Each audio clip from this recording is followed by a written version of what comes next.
1ರಿಂದ 7ನೇ ವಾಕ್ಯದವರೆಗೂ ಓದಿ ಒಬ್ರು. ಅಲ್ಲಿ ಆದಿಕಾಂಡ 35ನೇ ಅಧಿಕಾರ 1ರಿಂದ 7ನೇ ವಾಕ್ಯದವರೆಗೂ.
ನೋಡ್ರಿ, ಅದು ಈ 35ನೇ ಅಧಿಕಾರ 3ನೇ ವಾಕ್ಯ. 35ನೇ ಅಧಿಕಾರ 3ನೇ ವಾಕ್ಯ ಮಾತ್ರ ಓದ್ರಿ ಒಬ್ರು. 35ನೇ ಅಧಿಕಾರ 3ನೇ ವಾಕ್ಯ. ನಾವು ಬೆತ್ತೇಲಿಗೆ ಹೊರಟು ಹೋಗೋಣ, ಅಲ್ಲಿಂದ ಹೋಗೋಣ.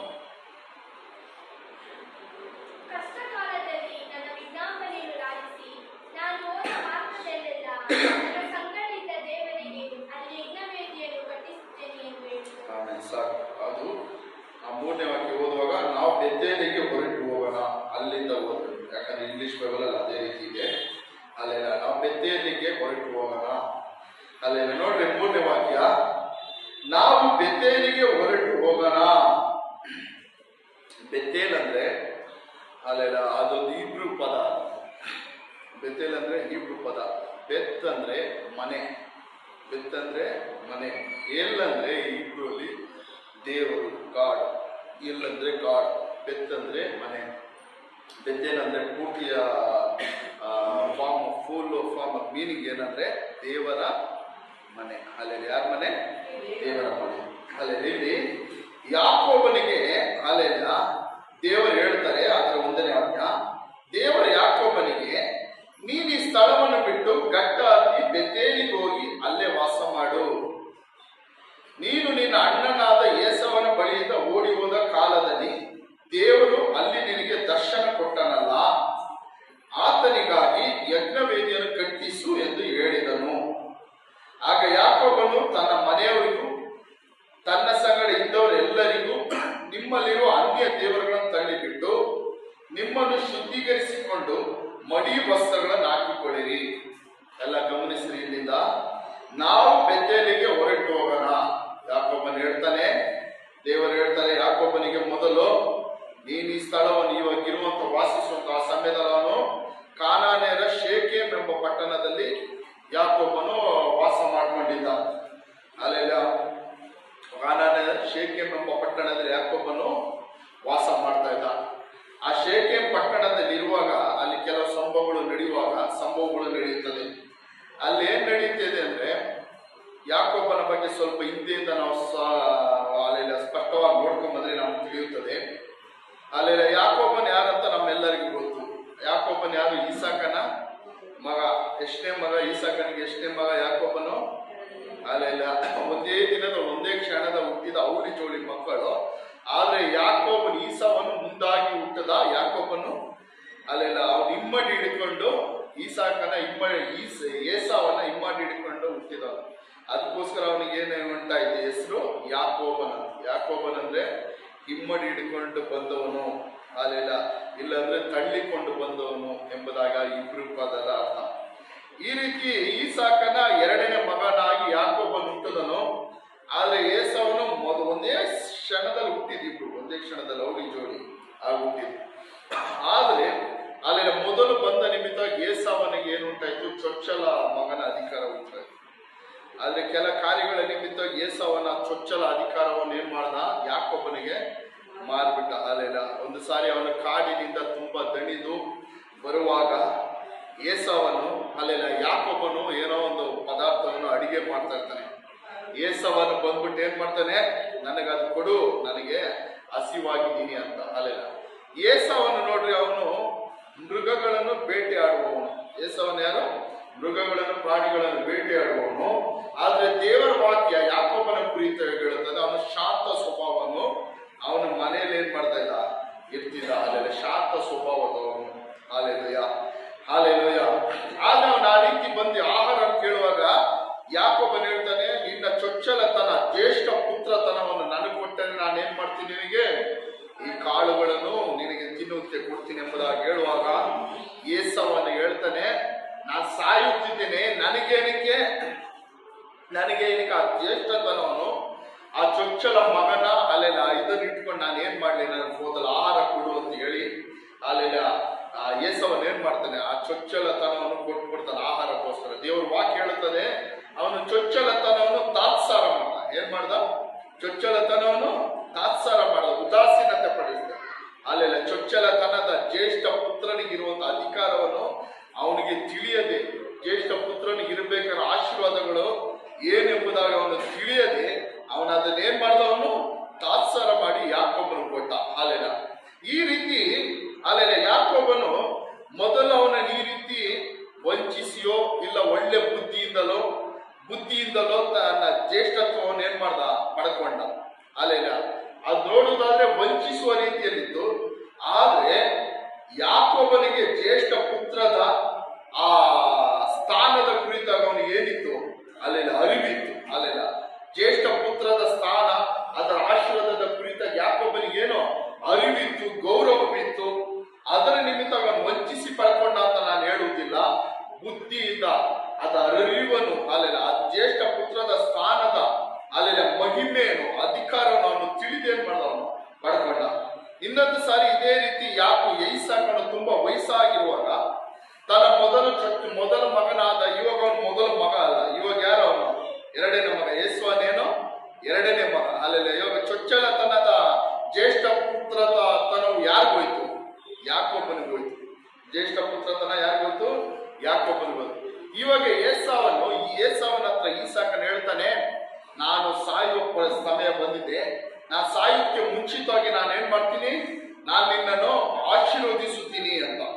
ಅಲ್ಲೆಲ್ಲ ಆದ್ರೆ ಈ ಯಾಕೋಬನ ಕುರಿತಾಗಿ, ಯಾಕೋಬನು ಜ್ಯೇಷ್ಠ ಪುತ್ರನು ಚೊಚ್ಚಲತನದ ಕುರಿತಾಗಿ ತಾಯಿಯ ಗರ್ಭದಲ್ಲಿರುವಾಗಲೇ ರಬೇಕಳಿಗೆ ದೇವರು ತಿಳಿಸಿದ್ರು ಏನೆಂಬುದಾಗಿ, ಹಿರಿಯವನು ಕಿರಿಯನ್ನ ಏನ್ ಮಾಡ್ತಾನೆ, ಸೇವಿಸುತ್ತಾನೆ. ಅಲ್ಲೆಲೂಯ. ಇವನು ವಂಚಿಸಿದಾಗ ಅದು ದೇವರ ಪ್ಲಾನ್. ಏನೋ ಯಾರ ಪ್ಲಾನ್ ಅದು? ದೇವರ ಯೋಜನೆ. ದೇವರ ಯೋಜನೆಗಳನ್ನು ಯಾರು ಏನ್ ಮಾಡಕ್ಕಾಗಲ್ಲ, ಬದಲಾಯಿಸಕ್ಕಾಗಲ್ಲ. ದೇವರ ಪ್ಲಾನ್ಗಳನ್ನು ಯಾರು ಏನ್ ಮಾಡಕ್ಕಾಗಲ್ಲ, ಬದಲಾಯಿಸಕ್ಕಾಗಲ್ಲ. ಅಲ್ಲೆಲೂಯ. ಬದಲಾಗುವ ತರ ಇರ್ಬೋದು, ಆದ್ರೆ ಯಾವುದೇ ಕಾರಣಕ್ಕೂ ದೇವರು ನಮ್ಮ ಮೇಲೆ, ನಿಮ್ಮ ಮೇಲೆ ಇಟ್ಟಿರುವ ಆ ಪ್ಲಾನ್ ಅನ್ನು, ಆ ಚಿತ್ತವನ್ನು ಯಾರು ಏನ್ ಮಾಡಕ್ಕಾಗಲ್ಲ, ತಡೆಯೋಕ್ಕಾಗಲ್ಲ, ಬದಲಾಯಿಸಕ್ಕಾಗಲ್ಲ. ನೋಡಿ, ಯಾಕೋಬನು ತಾಯಿಯ ಗರ್ಭದಲ್ಲಿ ಇರುವಾಗಲೇ ದೇವರು ಏನ್ ಮಾಡಿದ್ರು, ಅಲ್ಲಿ ವಾಗ್ದಾನ ಮಾಡಿದ್ರು. ಏನಂತ ವಾಗ್ದಾನ ಮಾಡಿದ್ರು? ಹಿರಿಯವನು ಕಿರಿಯನಿಗೆ ಏನ್ ಮಾಡ್ತಾನೆ, ಸೇವೆ ಮಾಡ್ತಾನೆ. ಅಂದ್ರೆ ಕಿರಿಯವನಿಗೆ ಏನು ಉಂಟಾಗುತ್ತದೆ, ಅಧಿಕಾರ ಉಂಟಾಗುತ್ತದೆ. ಈ ರೀತಿ ಈಸಾಕನು ಅಲ್ಲೆಲ್ಲ ಏಸವನಿಗೆ, ನಾ ಸಾಯಕ್ಕೆ ಮುಂಚಿತ ನಾನು ನಿನ್ನನ್ನು ಆಶೀರ್ವಾದ ಮಾಡ್ತೀನಿ, ಹೋಗ್ಬಿಟ್ಟು ನೀನು ಏನು ಮಾಡು, ಅಲ್ಲೆಲ್ಲ ನೀನು ಬೇಟೆಗಾರನು, ಬೇಟೆಯಾಡಿದ ಒಳ್ಳೆ ಮಾಂಸವನ್ನು ನನಗೆ ತೆಗೆದುಕೊಂಡು ಬಂದು ಕೊಡು, ಅದು ತಿಂದು ನಾನು ನಿನ್ನನ್ನು ಆಶೀರ್ವದಿಸುತ್ತೀನಿ ಅಂತ ಹೇಳ. ಆದ್ರೆ ಇದನ್ನು ರಬೇಕಾಳು ಕೇಳಿ, ಅವಳ ತಾಯಿಯಾದ ರಬೇಕಾಳು ಕೇಳಿ ಯಾಕೋಬನ ಹತ್ರ ಬಂದ್ಬಿಟ್ಟು ಹೇಳ್ತಾಳೆ, ಅಲ್ಲೆಲ್ಲ ನಿನ್ನ ಅಣ್ಣನನ್ನು ನಿನ್ನ ತಂದೆ ಆಶೀರ್ವಾದ ಮಾಡಕ್ ಹೋಗ್ತಾರೆ, ಅದಾಗಬಾರ್ದು. ನೀನು ಹೋಗಿ ಮಂದಿಯಲ್ಲಿ ಒಂದು ಒಳ್ಳೆ ಕುರಿಯನ್ನು ಹಿಡ್ಕೊಂಬ, ನಾನು ಅದನ್ನ ಏನ್ ಮಾಡ್ತೀನಿ, ಅಲ್ಲೆಲ್ಲ ಮಾಂಸ ಮಾಡಿ ನಿಮ್ಮ ತಂದೆಗೆ ಇಷ್ಟವಾದ ಆಹಾರವನ್ನು ಮಾಡಿಕೊಡ್ತೀನಿ. ನೀನು ಹೋಗಿ ಏನ್ ಮಾಡು, ಆಶೀರ್ವಾದಗಳನ್ನು, ನಿನ್ನ ತಂದೆಗೆ ಆಹಾರವನ್ನು ಕೊಟ್ಟು ಆಶೀರ್ವಾದಗಳನ್ನು ಪಡೆದುಕೊಂಡು ಬಾ ಅಂತ ಹೇಳ್ತಾರೆ. ಕಾರಣ ಯಾಕಂದ್ರೆ ರೆಬೆಕ್ಕಳಿಗೆ ಅಲ್ಲೆಲ್ಲ ದೇವರ ವಾಗ್ದಾನ ಉಂಟಾಯ್ತು. ರೆಬೆಕ್ಕಳಿಗೂ ಆ ವಾಗ್ದಾನ ಉಂಟಾಯ್ತು. ರೆಬೆಕ್ಕಳಿಗೆ ಆ ವಾಗ್ದಾನ ಏನು ಅಲ್ಲೆಲ್ಲ ಕಿರಿಯವನ್ ಏನ್ ಮಾಡ್ಬೇಕು, ಹಿರಿಯವನ್ ಏನ್ ಮಾಡ್ಬೇಕು, ಕಿರಿಯವನನ್ನು ಸೇವಿಸಬೇಕೆಂಬುದಾಗಿ. ಅದಕ್ಕೆ ರೆಬೆಕ್ಕಳು ಯಾವುದೇ ಕಾರಣಕ್ಕೂ ಈ ಆಶೀರ್ವಾದ ಯಾರಿಗೂ ಹೋಗ್ಬಾರ್ದು, ಹಿರಿಯವನಿಗೆ ಹೋಗಬಾರ್ದು.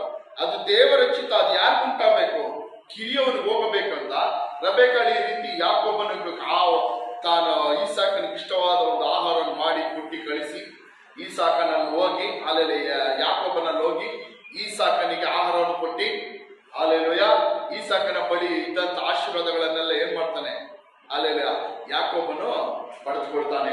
ಅಲ್ಲೆಲ್ಲ ಇದು ನಮಗೆ ಮೋಸ ರೀತಿಯಲ್ಲಿ ಅನ್ನಿಸಿದ್ರು, ಅದು ಮೋಸ ಅಲ್ಲ. ಅಲ್ಲೆಲ್ಲ ಅದು ದೇವರ ಚಿತ್ತ, ದೇವರ ಪ್ಲಾನ್. ಅಲ್ಲೆಲ್ಲ ಅದು ಅಲ್ಲೆಲ್ಲ ಮನುಷ್ಯರ ಮಾರ್ಗಗಳೇ ಬೇರೆ. ಈಸಾಕನ ಯಾರನ್ನು ಆಶೀರ್ವದಿಸಬೇಕು, ಈಸಾಕನ ಯಾರನ್ನು ಪ್ರೀತಿಸುತ್ತಿದ್ದ, ಯಾರನ್ನು ಆಶೀರ್ವದಿಸಬೇಕೆಂಬುದಾಗಿ ನೆನೆಸಿಕೊಂಡಿದ್ದ, ತನ್ನ ಮೊದಲ ಮಗನಾದ ಏಸವನನ್ನು ಆಶೀರ್ವದಿಸಬೇಕು ಎಂಬುದಾಗಿ ಈಸಾಕನ ಪ್ಲಾನ್, ಅವನ ಚಿತ್ತ. ಆದ್ರೆ ದೇವರ ಚಿತ್ತ ಏನು, ದೇವರ ಚಿತ್ತ ಏನು, ಯಾಕೋಬನನ್ನು ಆಶೀರ್ವದಿಸಬೇಕು ಎಂಬುದು ಯಾರ ಪ್ಲಾನ್, ದೇವರ ಪ್ಲಾನ್. ಹಾಲೆಲೂಯ. ಮನುಷ್ಯರು ಯಾವುದೇ ಪ್ಲಾನ್ ಮಾಡಿದ್ರು ಕೊನೆಯದಾಗಿ ಅದು ಯಾವ ಪ್ಲಾನ್ ನೆರವೇರುತ್ತದೆ, ದೇವರ ಪ್ಲಾನ್. ಹಾಲೆಲೂಯ. ನಮ್ಮ ಜೀವನಗಳಲ್ಲೂ ನಮ್ಮ ವಿರುದ್ಧವಾಗಿಯೂ ಮನುಷ್ಯರು ಏನೇ ಪ್ಲಾನ್ ಮಾಡಿದ್ರು, ಏನೇ ತಂತ್ರಗಳು ಮಾಡಿದ್ರು, ಏನೇ ಕುತಂತ್ರಗಳು ಮಾಡಿದ್ರು, ಹಾಲೆಲೂಯ, ನಮ್ಮ ವಿರುದ್ಧ ಏನೇ ಕಾರ್ಯಗಳು ಮಾಡಿದ್ರು, ಕೊನೆಯದಾಗಿ ನಮ್ಮ ಮೇಲೆ ದೇವರ ಪ್ಲಾನ್, ನಮ್ಮ ಮೇಲೆ ದೇವರ ಚಿತ್ತ, ನಮ್ಮ ಮೇಲೆ ದೇವರ ಯೋಚನೆ ಏನಿರುತ್ತದೋ ಅದು ಮಾತ್ರ ನೆರವೇರುತ್ತದೆ. ಹಾಲೆಲೂಯ. ಮನುಷ್ಯರ ಕಾರ್ಯಗಳು, ಮನುಷ್ಯರ ಪ್ಲಾನ್ಗಳೆಲ್ಲ ಏನಾಗುತ್ತದೆ, ಸೋತು ಹೋಗುತ್ತದೆ. ಅದು ನೆರವೇರುವ ರೀತಿಯಲ್ಲಿ ಇರಬಹುದು. ಅಲ್ಲೆಲ್ಲ ನಾವು ಅನೇಕ ಪ್ಲಾನ್ಗಳು ಹಾಕೊಂತೀವಿ, ನೆರವೇರುವ ರೀತಿಯಲ್ಲಿ ಇರಬಹುದು. ಆದರೆ ಕೊನೆಗೆ ನಡೆಯುವುದು ಯಾರ ಪ್ಲಾನ್, ಯಾರ ಯೋಚನೆ, ದೇವರ ಯೋಚನೆ. ಇದು ನಾವು ತಿಳ್ಕೊಬೇಕು. ಹಾಲೆಲೂಯ. ದೇವರ ಯೋಚನೆ ಮಾತ್ರ ನಮ್ಮ ಜೀವನಗಳಲ್ಲಿ ಏನಾಗುತ್ತದೆ, ನೆರವೇರುತ್ತದೆ. ನಮ್ಮ ಸ್ವಂತ ಯೋಚನೆಗಳು, ನಮ್ಮ ಸ್ವಂತ ಪ್ಲಾನ್ಗಳು ಯಾವುದೇ ಕಾರಣಕ್ಕೂ ನಡೆಯುವ ರೀತಿಯಲ್ಲಿ ಇದ್ದರೂ ಅದೇನಾಗುವುದಿಲ್ಲ, ನೆರವೇರುವುದಿಲ್ಲ. ಕೊನೆಯದಾಗಿ ನೆರವೇರುವುದು ಯಾರು, ದೇವರ ಚಿತ್ತ. Hallelujah, hallelujah, hallelujah. ಅದಕ್ಕೋಸ್ಕರ ನಾವು ಹೇಳುದು, ನಾವೆಲ್ಲರೂ ನಮ್ಮ ಜೀವನಗಳನ್ನು ಯಾರ ಚಿತ್ತಕ್ಕೆ ಒಪ್ಪಿಸಿಕೊಳ್ಬೇಕು, ದೇವರ ಚಿತ್ತಕ್ಕೆ, ದೇವರ ಕರಗಳನ್ನು ಒಪ್ಪಿಸಿಕೊಳ್ಬೇಕು. Hallelujah, hallelujah. ಆತನು ನಮಗೆ ಕುಂಬಾರನು. ಆತನ ಯಾರು ನಮಗೆ ಕುಂಬಾರನು. ನಾವೆಲ್ಲ ಏನು, ಮಣ್ಣು, ಜೇಡಿ ಮಣ್ಣು. ಹಾಲೆಲೂಯ. ಕುಂಬಾರನ ಆತನ. ಹಾಲೆಲೂಯ. ಆತನ ಕೈಗೆ ನಮ್ಮ ಜೀವನಗಳನ್ನು ಒಪ್ಪಿಸಿಕೊಟ್ರೆ ತನಗಿಷ್ಟವುಳ್ಳಂತ ರೀತಿಯಲ್ಲಿ ನಮ್ಮನ್ನ ಏನ್ ಮಾಡ್ತಾರೆ, ಪಾತ್ರೆ ಹಾಗೆ ಮಾಡ್ತಾರೆ. Hallelujah, hallelujah. ಕುಂಬಾರನ ಪಾತ್ರೆ ಮಾಡಿರೋದು ನಾವೆಲ್ಲ ನೋಡಿರ್ತೀವಿ. ಹಾಲೆಲೂಯ. ಏನ್ ಮಾಡ್ತಾರ, ಮಣ್ಣು ಹಾಲೆಲೂಯ ಎತ್ತಿದ ತಕ್ಷಣ ಅದೊಂದು ಪಾತ್ರೆ ಆಗಲ್ಲ, ಒಳ್ಳೆ ಪಾತ್ರೆ ಆಗಲ್ಲ. ಹಾಲೆಲೂಯ ಎತ್ತಿದ ತಕ್ಷಣ ಆ ಮಣ್ಣನ್ನು ಚೆನ್ನಾಗಿ ತುಳಿದು ಅದನ್ನು ಹದ ಮಾಡಿ, ಆ ಪಾತ್ರೆಗೆ ಬೇಕಾದ ರೀತಿಯಲ್ಲಿ ಹದ ಮಾಡಿ ಅದನ್ನ ಏನ್ ಮಾಡ್ತಾನೆ, ಅವ್ನಿಗೆ ಇಷ್ಟವಾದ ರೀತಿಯಲ್ಲಿ ಮಡಿಕೆನೋ, ಚೆಂಬು, ಹಾಲೆಲೂಯ ಕೊಡಾನ, ಇನ್ನು ಯಾವ ರೀತಿ ಬೇಕು ಹಾಲೆಲೂಯ ಪಾತ್ರೆಗಳನ್ನು ಅವ್ನಿಗೆ ಇಷ್ಟವಾದ ರೀತಿಯಲ್ಲಿ ಮಾಡ್ತಾನೆ. ಅದೇ ರೀತಿ ನಮ್ಮ ಜೀವನದ ಕುಂಬಾರನ್ ಯಾರು, ನಮ್ಮ ಜೀವನವನ್ನು ರೂಪಿಸುವ ಕುಂಬಾರನ್ ಯಾರು, ಹಾಲೆಲೂಯ ಕರ್ತನಾದ ಯೇಸು ಕ್ರಿಸ್ತನು. ಹಾಲೆಲೂಯ. ಆತನ ಚಿತ್ತಕ್ಕೆ ನಮ್ಮನ್ನು ಒಪ್ಪಿಸಿಕೊಟ್ರೆ ಆತನ ಏನ್ ಮಾಡ್ತಾನೆ, ಆತನ ಚಿತ್ತದ ಪ್ರಕಾರ ನಮ್ಮನ್ನು ರೂಪಿಸುತ್ತಾನೆ. ಹಾಲೆಲೂಯ. ಆತನ ಯೋಜನೆಗಳ ಪ್ರಕಾರ ನಮ್ಮನ್ನು ಏನ್ ಮಾಡ್ತಾನೆ, ಆತನು ರೂಪಿಸುತ್ತಾನೆ, ನಡೆಸುತ್ತಾನೆ. ಹಾಲೆಲೂಯ. ನಾವು ಯಾರ ಕರಗಳಲ್ಲಿ ನಮ್ಮ ಜೀವನಗಳನ್ನು ಒಪ್ಪಿಸಿಕೊಳ್ಬೇಕು, ನಮ್ಮ ಕುಟುಂಬಗಳನ್ನು ಯಾರ ಕರಗಳು ಒಪ್ಪಿಸಿಕೊಳ್ಬೇಕು, ನಮ್ಮ ಮಕ್ಕಳನ್ನು ಯಾರ ಕರಗಳು ಒಪ್ಪಿಸಿಕೊಳ್ಬೇಕು. Hallelujah, hallelujah. ಕರ್ತನಾದ ಯೇಸು ಕ್ರಿಸ್ತನ ಕೈಯಲ್ಲಿ, ದೇವರ ಕೈಯಲ್ಲಿ. ಆತನ ಸೃಷ್ಟಿಕರ್ತನು, ಆತನು ರೂಪಿಸುವವನು. ಏನೋ ಆತನು ರೂಪಿಸುವವನು. ಆತನ ಕೈ ನಮ್ಮ ಜೀವನಗಳು ರೂಪಿಸಿಕೊಟ್ರೆ ತಕ್ಕ ಸಮಯದಲ್ಲಿ ಸರಿಯಾಗಿ ರೂಪಿಸುತ್ತಾನೆ. ಹಾಲೆಲೂಯ. ನೋಡಿ, ಇಲ್ಲಿ ಈಸಾಕನ ಯೋಚನೆ ಏನಾಗಿತ್ತು, ಯಾರನ್ನು ಆಶೀರ್ವದಿಸಬೇಕು, ಏಸಾವನನ್ನು ಆಶೀರ್ವದಿಸಬೇಕು. ಆದ್ರೆ ದೇವರ ಪ್ಲಾನ್ ಯಾವುದು, ಯಾಕೋಬನನ್ನು ಆಶೀರ್ವದಿಸಬೇಕು. ಆದ್ರೆ ಯಾರ ಚಿತ್ತ, ಯಾರ ಪ್ಲಾನ್ ನೆರವೇರುತ್ತೋ, ಹಾಲೆಲೂಯ ದೇವರ ಪ್ಲಾನ್. ಈಸಾಕನ ಪ್ಲಾನ್ ಏನಾಯ್ತು, ಹಾಲೆಲೂಯ ಸೋತಾಯ್ತು. ಹಾಲೆಲೂಯ, ಹಾಲೆಲೂಯ ವಿಫಲವಾಯ್ತು. ದೇವರ ಪ್ಲಾನ್ ಸಫಲವಾಯ್ತು. ಹಾಲೆಲೂಯ. ಈ ರೀತಿ ಹಾಲೆಲೂಯ ಯಾಕೋಬನು ಬಂದು ಆಮೇಲೆ ಆಶೀರ್ವಾದ ಪಡೆದುಕೊಂಡು ಹೋದ ಎಂಬುದಾಗಿ ಬೇಟೆಗೆ ಹೋಗಿ ಬಂದಂತ ಏಸವನ್ನು ತಿಳಿದು ತುಂಬಾ ಕೋಪಗೊಂಡನು. ತುಂಬಾ ಕೋಪಪಟ್ಟು ಅಲ್ಲೆಲ್ಲ ಅವನು ನೆನ್ಸ್ಕೊಂಡ, ಅವ್ನು ಮಾತಾಡ್ಕೊಂಡ, ನಮ್ಮ ತಂದೆ ವಯಸ್ಸಾಯ್ತು, ಅವ್ರು ತೀರೋಗ್ಲಿ, ಅವ್ರು ತೀರೋದ ಮೇಲೆ ನಾನು ಯಾಕೋಬನ್ನ ಏನ್ ಮಾಡ್ತೀನಿ, ಕೊಲ್ಲುತ್ತೀನಿ ಎಂಬುದಾಗಿ ಅವನು ನೆನೆಸ್ಕೊಂಡು ಮಾತಾಡ್ಕೊಂಡ. ಇದನ್ನು ರೆಬೆಕ್ಕಳು ಕೇಳಿ ಏನ್ ಮಾಡ್ದು, ಅಲ್ಲೆಲ್ಲ ಯಾಕೋಬನ ಅಣ್ಣ ನಿನ್ನ ಮೇಲೆ ಏನ್ ಮಾಡಿದ್ದಾನೆ? ಕೋಪಗೊಂಡಿದ್ದಾನೆ. ಏಸವನು ನಿನ್ನ ಮೇಲೆ ಕೋಪಗೊಂಡಿದ್ದಾನೆ. ಅಲ್ಲೆಲ್ಲ ನಿನ್ನ ಕೇಡು ಮಾಡೋಕ್ಕೆ ಬಯಸ್ತಿದ್ದಾನೆ. ನೀನಿನ್ನ ಇಲ್ಲಿರುವುದು ಸರಿ ಇಲ್ಲ. ಅಲ್ಲೆಲ್ಲ ಪಾರಾಮಿನಲ್ಲಿ ನನ್ನ ಅಣ್ಣನ ಮನೆ ಇದೆ, ನನ್ನ ತಂದೆಯ ಮನೆ ಇದೆ, ಅಲ್ಲಿ ಹೋಗಿ ನೀನೇನ್ ಮಾಡು, ನನ್ನ ಅಣ್ಣನ ಹತ್ರ ನೀನು ಇರು ಎಂಬುದಾಗಿ ಹೇಳ್ತಾನೆ. ಅಲ್ಲೆಲ್ಲ ಅದರ 28ನೇ ಅಧಿಕಾರ ನೋಡುವಾಗ, ಅಲ್ಲೆಲ್ಲ ಅದೇ ಆದಿಕಾಂಡ 28ನೇ ಅಧಿಕಾರ ನೋಡುವಾಗ ಅಲ್ಲೆಲ್ಲ ಗೊತ್ತಾಗುತ್ತದೆ. ಅಲ್ಲೆಲ್ಲ ಎಲ್ಲರೂ 28ನೇ ಅಧಿಕಾರ ತೆಗಿರಿ. ಅಲ್ಲೆಲೂಯ. 28ನೇ ಅಧಿಕಾರ ನೋಡುವಾಗ ಅಲ್ಲೆಲ್ಲ ಏಸವನ್ ಏನ್ ಮಾಡ್ತಾನೆ? ತನ್ನ ತಂದೆ ಮನೆ ಬಿಟ್ಟು, ತನ್ನ ತಾಯಿಯನ್ನು ಬಿಟ್ಟು, ತನ್ನ ಅಲ್ಲೆಲ್ಲ ದೇಶವನ್ನು ಬಿಟ್ಟು, ತನ್ನ ಮನೆಯನ್ನು ಬಿಟ್ಟು ಏನ್ ಮಾಡ್ತಾನೆ? ತನ್ನ ಅಣ್ಣನಾದ ಏಸವನಿಗೆ ಭಯಪಟ್ಟು ಅಲ್ಲೆಲ್ಲ ಇವಾಗ ಒಂದು ದೇಶಕ್ಕೆ ಹೋಗುತ್ತಾನೆ. ಅಲ್ಲೆಲ್ಲ ಆ ದೇಶವನ್ನು ಬಿಟ್ಟು ಬೇರೆ ದೇಶಕ್ಕೆ ಹೋಗ್ತಾನೆ. ಅಲ್ಲೆಲ್ಲ ಯಾಕೋಬನು ಕಾರಾನ್ ದೇಶಕ್ಕೆ, ಅಲ್ಲೆಲ್ಲ ಕಾರಾನಿನಲ್ಲಿ ಪದ್ದಮರಾಮೆಂಬ ಲಾಬಾನನು, ಆ ರಬೇಕರ ಅಣ್ಣನಾದ ಲಾಬಾನನು ವಾಸಿಸುವ ಅಲ್ಲಿಗೆ ಹೋಗ್ತಾನೆ. ಅಲ್ಲೆಲ್ಲ ಅಲ್ಲಿ ಹೋಗುವಾಗ ಅಲ್ಲೆಲ್ಲ ಯಾಕೋಬನಿಗೆ ಲೂಸ್ ಎಂಬ ಒಂದು ಪಟ್ಟಣಕ್ಕೆ ಹೋಗಿ ಸೇರ್ತಾನೆ. ಲೂಜ್ ಯಾವ ಪಟ್ಟಣ? ಹೆಸರು ಲೂಜ್ ಎಂಬ ಪಟ್ಟಣಕ್ಕೆ ಹೋಗಿ ಸೇರುವಾಗ ಅವನಿಗೆ ನಿದ್ರೆ ಹತ್ತಿದ್ದರಿಂದ ಅವನೇನ್ ಮಾಡ್ತಾನೆ? ತಲೆಗೊಂದು ದಿಂಬನ್ನಿಟ್ಕೊಂಡು, ಕಲ್ಲನ್ನು ದಿಂಬಾಗಿ ಇಟ್ಕೊಂಡು ಅವನದ್ರ ಮೇಲೆ ಮಲ್ಕೊಳ್ತಾನೆ. ಮಲ್ಕೊಳ್ಳುವಾಗ ಅವನಿಗೊಂದು ದರ್ಶನ ಉಂಟಾಗುತ್ತದೆ ಆ ಸ್ಥಳದಲ್ಲಿ. ಅವನು ಇವಾಗ ಯಾಕೋಬನ್ ಯಾವ ರೀತಿ ಹೋಗ್ತಾ ಇದ್ದಾನೆ? ತನ್ನ ಅಣ್ಣನಿಗೆ ಭಯಪಟ್ಟು, ತನ್ನ ತಂದೆ ತಾಯಿಯನ್ನೆಲ್ಲ ಬಿಟ್ಟು, ತನಗೆ ಅರಿಯದೆ ತಿಳಿಯದಿರುವ ಒಂದು ದೇಶಕ್ಕೆ ಹೋಗ್ತಾ ಇದ್ದಾನೆ. ಅನ್ಯನಾಗಿ ಏನಿಲ್ಲದವನಾಗಿ. ಅವನ ಜೊತೆ ಏನಿತ್ತು? ಒಂದು ಕೋಲು, ಒಂದು ಸ್ವಲ್ಪ ಆಹಾರ ಮಾತ್ರ. ಏನಿತ್ತು? ಪ್ರಯಾಣಕ್ಕೆ ಬೇಕಾದಷ್ಟು ಒಂದು ಕೋಲು, ಪ್ರಯಾಣಕ್ಕೆ ಅಲ್ಲೆಲ್ಲ ಬೇಕಾದಂತ ಸ್ವಲ್ಪ ಆಹಾರ ಮಾತ್ರ ಇತ್ತು. ಅವನು ತೆಗೆದುಕೊಂಡು ಅಲ್ಲೆಲ್ಲ ಹೋಗುತ್ತಾನೆ. ಮೊದಲೇ ಯಾಕೋಬನು ಯಾವ ರೀತಿಯಾದ ಮನುಷ್ಯನು? ಸ್ವಾಮ್ಯ ಸ್ವಭಾವಗಳು. ಯಾವ ರೀತಿ? ಅಲ್ಲೆಲ್ಲ ಅವನು ಯಾವ ರೀತಿ ಮನುಷ್ಯನ? ಅಲ್ಲೆಲ್ಲ ಸ್ವಾಮ್ಯ ಸ್ವಭಾವಗಳು. ಅಲ್ಲೆಲ್ಲ ತುಂಬಾ ಭಯ ಪಡುವನು. ಅಲ್ಲೆಲ್ಲ ವಾಕ್ಯಗಳು ಯಾಕೋಬನ ಕುರಿತಾಗಿ ನೋಡುವಾಗ ಯಾಕೋಬನು ಸ್ವಾಮ್ಯ ಸ್ವಭಾವವನ್ನು ಮಾತ್ರವಲ್ಲ, ಅವನು ತುಂಬಾ ಭಯಪಡುವ ವ್ಯಕ್ತಿಯಾಗಿದ್ದ. ಈ ರೀತಿಯಾಗಿ ಅವನು ಹೋಗುವಾಗ ಅಲ್ಲೆಲ್ಲ ಲೂಜ್ ಎಂಬ ಪಟ್ಟಣದ ಬಳಿಯಲ್ಲಿ ಅಲ್ಲೆಲ್ಲ ಒಂದು ಕಲ್ಲನ್ನು ತನ್ನ ತಲೆ ದಿಂಬಾಗಿ ಇಟ್ಟುಕೊಂಡು ಮಲ್ಕೊಳ್ಳುವಾಗ ಅವನಿಗೊಂದು ದರ್ಶನ ಉಂಟಾಗುತ್ತದೆ. ಅಲ್ಲೆಲೂಯ. ಅವರಿಗೆ ಒಂದು ದರ್ಶನ ಉಂಟಾಗುತ್ತದೆ. ಆ ದರ್ಶನ ಅಲ್ಲೆಲ್ಲ ಏನಂದ್ರೆ ಅದೇ 28ನೇ ಅಧಿಕಾರ 12ನೇ ವಾಕ್ಯದಲ್ಲಿ ಹೇಳುತ್ತದೆ ನೋಡ್ರಿ. ಆ ರಾತ್ರಿಯಲ್ಲಿ ಅವನು ಕನಸು ಕಂಡನು. ಆ ಕನಸಿನಲ್ಲಿ ಒಂದು ನಿಚ್ಚೇಳಿಗೆ ನೆಲದ ಮೇಲೆ ನಿಂತಿದ್ದು, ಅದರ ತುದಿ ಆಕಾಶವನ್ನು ಮುಟ್ಟಿದ್ದು, ಅದರ ಮೇಲೆ ದೇವದೂತರು ಹತ್ತುತ್ತಾ ಇಳಿಯುತ್ತಾ ಇದ್ದರು. ಅವನ ಕನಸಲ್ಲಿ ಏನು ಬಂತು? ಮತ್ತೆ ನಿದ್ರೆ ಮಾಡುವಾಗ ಒಂದು ದೊಡ್ಡ ಏಣಿ, ಅಲ್ಲೆಲ್ಲ ಅದರ ತುದಿ ಎಲ್ಲಿಗಿದೆ? ಆಕಾಶ, ಕೆಳಗಡೆ ನೆಲಕ್ಕೆ ಇದೆ. ಅಲ್ಲೆಲ್ಲ ಆ ಏಣಿಯಲ್ಲಿ ದೇವದೂತರು ಏನ್ ಮಾಡ್ತಾರೆ? ಎತ್ತುವುದನ್ನು ಇಳಿಯುವುದನ್ನು ಅವನು ನೋಡಿದನು. ಅಲ್ಲೆಲ್ಲ ಯಾವ ರೀತಿ ಕನಸು ನೋಡ್ರಿ. ಅಲ್ಲೆಲ್ಲ ಒಂದು ಏಣಿ ಇದೆ. ಆ ಏಣಿಯ ತುದಿ ಎಲ್ಲಿಗಿದೆ? ಪರಲೋಕಕ್ಕೆ ಇದೆ. ಅಲ್ಲೆಲ್ಲ ಏಣಿ ಇನ್ನೊಂದು ತುದಿ ಎಲ್ಲಿದೆ? ಭೂಮಿಯಲ್ಲಿದೆ. ಅಲ್ಲೆಲ್ಲ ಅವ್ನು ಕಾಣುವ ಕನಸು ನೋಡ್ರಿ. ಅಲ್ಲಿ ಏಣಿಯ ಮೇಲೆ ದೇವದೂತರು ಎತ್ತುವುದನ್ನು ಇಳಿಯುವುದನ್ನು ಅವನು ಕಂಡನು. ಅಲ್ಲೆಲ್ಲ ಅದು ಮಾತ್ರವಲ್ಲದೆ ಯೆಹೋವನಿಂದ ಒಂದು ಮಾತು ಬಂತವನಿಗೆ. ಯೆಹೋವನ ಒಂದು ಶಬ್ದ ಕೇಳಿಸಿತು. ಏನು ಅಂದ್ರೆ ಅವನ ಬಳಿಯಲ್ಲಿತ್ತು, ಯೆಹೋವನ ಬಳಿಯಲ್ಲಿತ್ತು, ನಾನು ನಿನ್ನ ತಂದೆಯಾದ ಅಬ್ರಹಾಮನ ಈಸಾಕನ ದೇವರು ಆಗಿರುವ ಯೆಹೋವನು ನೀ ಮಲಗಿಕೊಂಡಿರುವ ಈ ದೇಶವನ್ನು ನಿನಗೂ ನಿನ್ನ ಸಂತತಿಗೂ ಕೊಡುತ್ತೇನೆ. ಹಲ್ಲೆಲೂಯಾ. ದೇವರವನಿಗೆ ಒಂದು ವಾಗ್ದಾನ ಮಾಡ್ತಾರೆ. ಯಾವಾಗ ವಾಗ್ದಾನ ಮಾಡ್ತಾರೆ? ಏನಿಲ್ಲದೆ ಅನ್ಯನಾಗಿ, ಒಬ್ಬನೇ ಆಗಿ, ಒಬ್ಬಟ್ಟಿಗನಾಗಿ, ಹಲ್ಲೆಲೂಯಾ, ಒಬ್ಬಟ್ಟಿಗನಾಗಿ, ಯಾರು ಸಹಾಯ ಇಲ್ಲದೆ, ಎಲ್ಲಿ ಹೋಗ್ಬೇಕಂತೂ ಸರಿಯಾಗಿ ಗೊತ್ತಿಲ್ಲದೆ ಒಬ್ಬಟ್ಟಿಗನಾಗಿ ಹೋಗುವ ಸಮಯದಲ್ಲಿ ದೇವರವನಿಗೆ ವಾಗ್ದಾನ ಮಾಡ್ತಾರೆ. ನೋಡಿರಿ ಏನಂತ?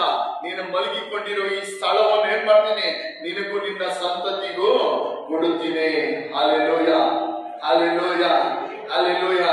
ನಾವು ನೆನೆಸ್ಕೊಳ್ಬಹುದು, ಅನೇಕ ಸಮಯಗಳಲ್ಲಿ ನಾವು ಒಂಟಿಯಾಗಿದ್ದೀವಿ, ಒಬ್ಬಟ್ಟಿಯಾಗಿದ್ದೀವಿ. ನಮ್ಗೆ ಸಹಾಯ ಮಾಡೋದಕ್ಕೆ ಯಾರು ಇಲ್ಲ. ನಮ್ಮ ಕಷ್ಟಗಳಿಗೆ ಸಹಾಯ ಮಾಡೋದಕ್ಕೆ ಯಾರು ಇಲ್ಲ. ನಮ್ಮ ಈ ಪರಿಸ್ಥಿತಿಗಳಿಂದ ನಮ್ಮನ್ನು ಮೇಲೆ ಕೆತ್ತೋದಕ್ಕೆ ಯಾರು ಇಲ್ಲ. ಅಲ್ಲೆಲ್ಲ ನೆನೆಸ್ಕೊಳ್ಳಲ್ವ? ಅಲ್ಲೆಲ್ಲ ಅನೇಕ ಸಾರಿ ಅಲ್ಲೆಲ್ಲ ಈ ಕಾರ್ಯಗಳಿಂದ ನನಗೆ ಬಿಡುಗಡೆ ಮಾಡೋದಕ್ಕೆ ಯಾರು ಇಲ್ಲ, ಸಹಾಯ ಮಾಡೋದಕ್ಕೆ ಯಾರು ಇಲ್ಲ ಎಂಬುದಾಗಿ ನೆನೆಸಿಕೊಳ್ಳುವಾಗ ಹಲ್ಲೆಲೂಯಾ ನಾವು ನೆನೆಸಿಕೊಳ್ಬೇಕು. ನಮಗೊಬ್ಬ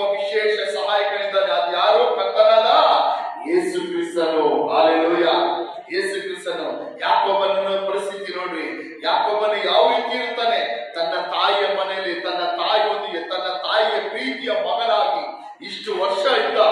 ಅಲ್ಲೆಲೂಯ. ಇವಾಗ ಒಬ್ಬಂಟಿಗನಾಗಿ ಹೋಗ್ತಾ ಇದ್ದಾನೆ, ಏನಿಲ್ಲದವನ ಹೋಗ್ತಾ ಇದ್ದಾನೆ. ಯಥಾರ್ಥವಾಗಿ ಅವನ ಹತ್ರ ಇವಾಗ ಏನೂ ಇಲ್ಲ. ಅವನು ಇವಾಗ ಹಿಂದಿರುಗಿ ತನ್ನ ತಂದೆಯ ಮನೆಗೆ ಮನೆಗೆ ಬರ್ತೀನಿ ಎಂಬುದಾಗಿ ಗ್ಯಾರಂಟಿ ಕೂಡ ಅವನಿಗೆ ಇಲ್ಲ. ಲಾಬಾನನ ಮನೆಗೆ ಹೋದ್ರೆ ಅಲ್ಲಿ ಏನಾಗುತ್ತದೆ ಕೂಡ ಅವನಿಗೆ ಗ್ಯಾರಂಟಿ ಇಲ್ಲ. ಅಲ್ಲಿ ತನ್ನ ಮಾವನ ಮನೆಗೆ ಹೋಗ್ತಾ ಇದ್ದಾನೆ, ಅಲ್ಲಿ ಏನಾಗುತ್ತೆ ಅಂತ ಅವನಿಗೆ ಗ್ಯಾರಂಟಿ ಕೂಡ ಇಲ್ಲ. ಹಿಂದಿರುಗಿ ತನ್ನ ತಂದೆ ತಾಯಿಯ ಮುಖವನ್ನು ನೋಡ್ತೀನೋ, ಹಿಂದಿರುಗಿ ತನ್ನ ತಂದೆ ತಾಯಿಯ ಮನೆಗೆ ಬರ್ತೀನೋ ಎಂಬುದಾಗಿ ಗ್ಯಾರಂಟಿ ಇಲ್ಲ. ಅಲ್ಲೇ ಯಾಕೋಬನ ಬೈಬಲ್ ಅಲ್ಲಿ ವಾಕ್ಯಗಳು ನೋಡ್ಬೋದ್ರೆ ಯಾಕೋಬನ ಕುರಿತು ಅವನು ತುಂಬಾ ಭಯ ಪಡುವನು. ಏನೋ ಅವನು ತುಂಬಾ ಭಯ ಪಡುವನು, ಸ್ವಾಮಿಯ ಸ್ವಭಾವದಲ್ಲಿ ಭಯ ಪಡುವನು. Hallelujah, hallelujah. ಅಂತದ ಕಷ್ಟದ ಪರಿಸ್ಥಿತಿ ದೇವರವನಿಗೆ ದರ್ಶನ ಕೊಟ್ಟು ದೇವರವನಿಗೆ ವಾಗ್ದಾನ ಮಾಡ್ತಾನೆ, ನೀನು ಮಲ್ಕೊಂಡಿರೋ ಈ ಸ್ಥಳವನ್ನು, ಅಲ್ಲೇ ಈ ಭೂಮಿಯನ್ನು ನಾನು ನಿನಗೂ ನಿನ್ನ ಸಂತತಿಗಳಿಗೆ ಏನ್ ಮಾಡ್ತೀನಿ, ಕೊಡುತ್ತೇನೆ. Hallelujah, hallelujah. ನಿನಗೂ ನಿನ್ನ ಸಂತತಿಗೆ ಕೊಡುತ್ತೀನಿ ಎಂಬುದಾಗಿ ಹೇಳ. ಹಾಲೆಲೂಯ. ಆ ಸ್ಥಳಕ್ಕೆ ಅವನು ಏನಂತ ಹೆಸರಿಟ್ಟ ಅಂದ್ರೆ ಬೆಥೇಲ್ ಅಂತ ಹೆಸರಿಟ್ಟ. ಆ ಸ್ಥಳಕ್ಕೆ ಅವನು ಏನಂತ ಹೆಸರಿಟ್ಟ, ಅಲ್ಲೆಲ್ಲ ಆ ಕಲ್ಲನ್ನು ನಿಲ್ಲಿಸಿ ಆ ಕಲ್ಲಿಗೆ ಎಣ್ಣೆ ಹುಯ್ಗಿ ಆ ಸ್ಥಳಕ್ಕೆ ಅವನು ಬೆಥೇಲ್ ಅಂತ ಹೆಸರಿಟ್ಟ. ಅಲ್ಲೆಲ್ಲ ಅವ್ನು ಹೇಳ್ತಾನೆ ನೋಡ್ರಿ, 17ನೇ ವಾಕ್ಯ, ಇದು ದೇವರ ಮನೆ ಹೊರತು ಬೇರೆ ಅಲ್ಲ, ಇದು ಪರಲೋಕದ ಬಾಗಿಲು ಅಂತ ಹೇಳಿದನು. ಬೆಥೇಲ್ ಅಂದ್ರೆ ಅರ್ಥ ಏನು, ದೇವರ ಮನೆ, ಪರಲೋಕದ ಬಾಗಿಲಿದು ಎಂಬುದಾಗಿ ಹೆಸರಿಟ್ಟಿ. ಹಾಲೆಲೂಯ.